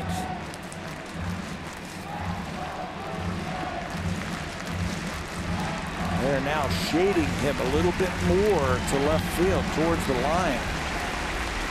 Hernandez and Pilar.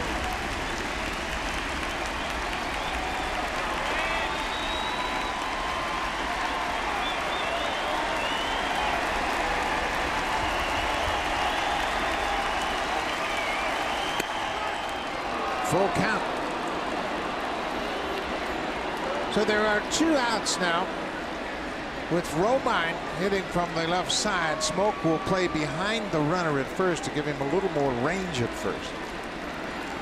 McCann, the catcher, will take off from first. Castellanos is at third. He represents the tying run.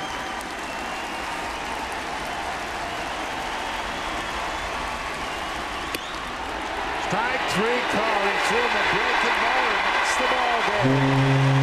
Ryan Tepera strikes out a Romine, throws him a slider, and that ends the ball game as Tepera picks up the save.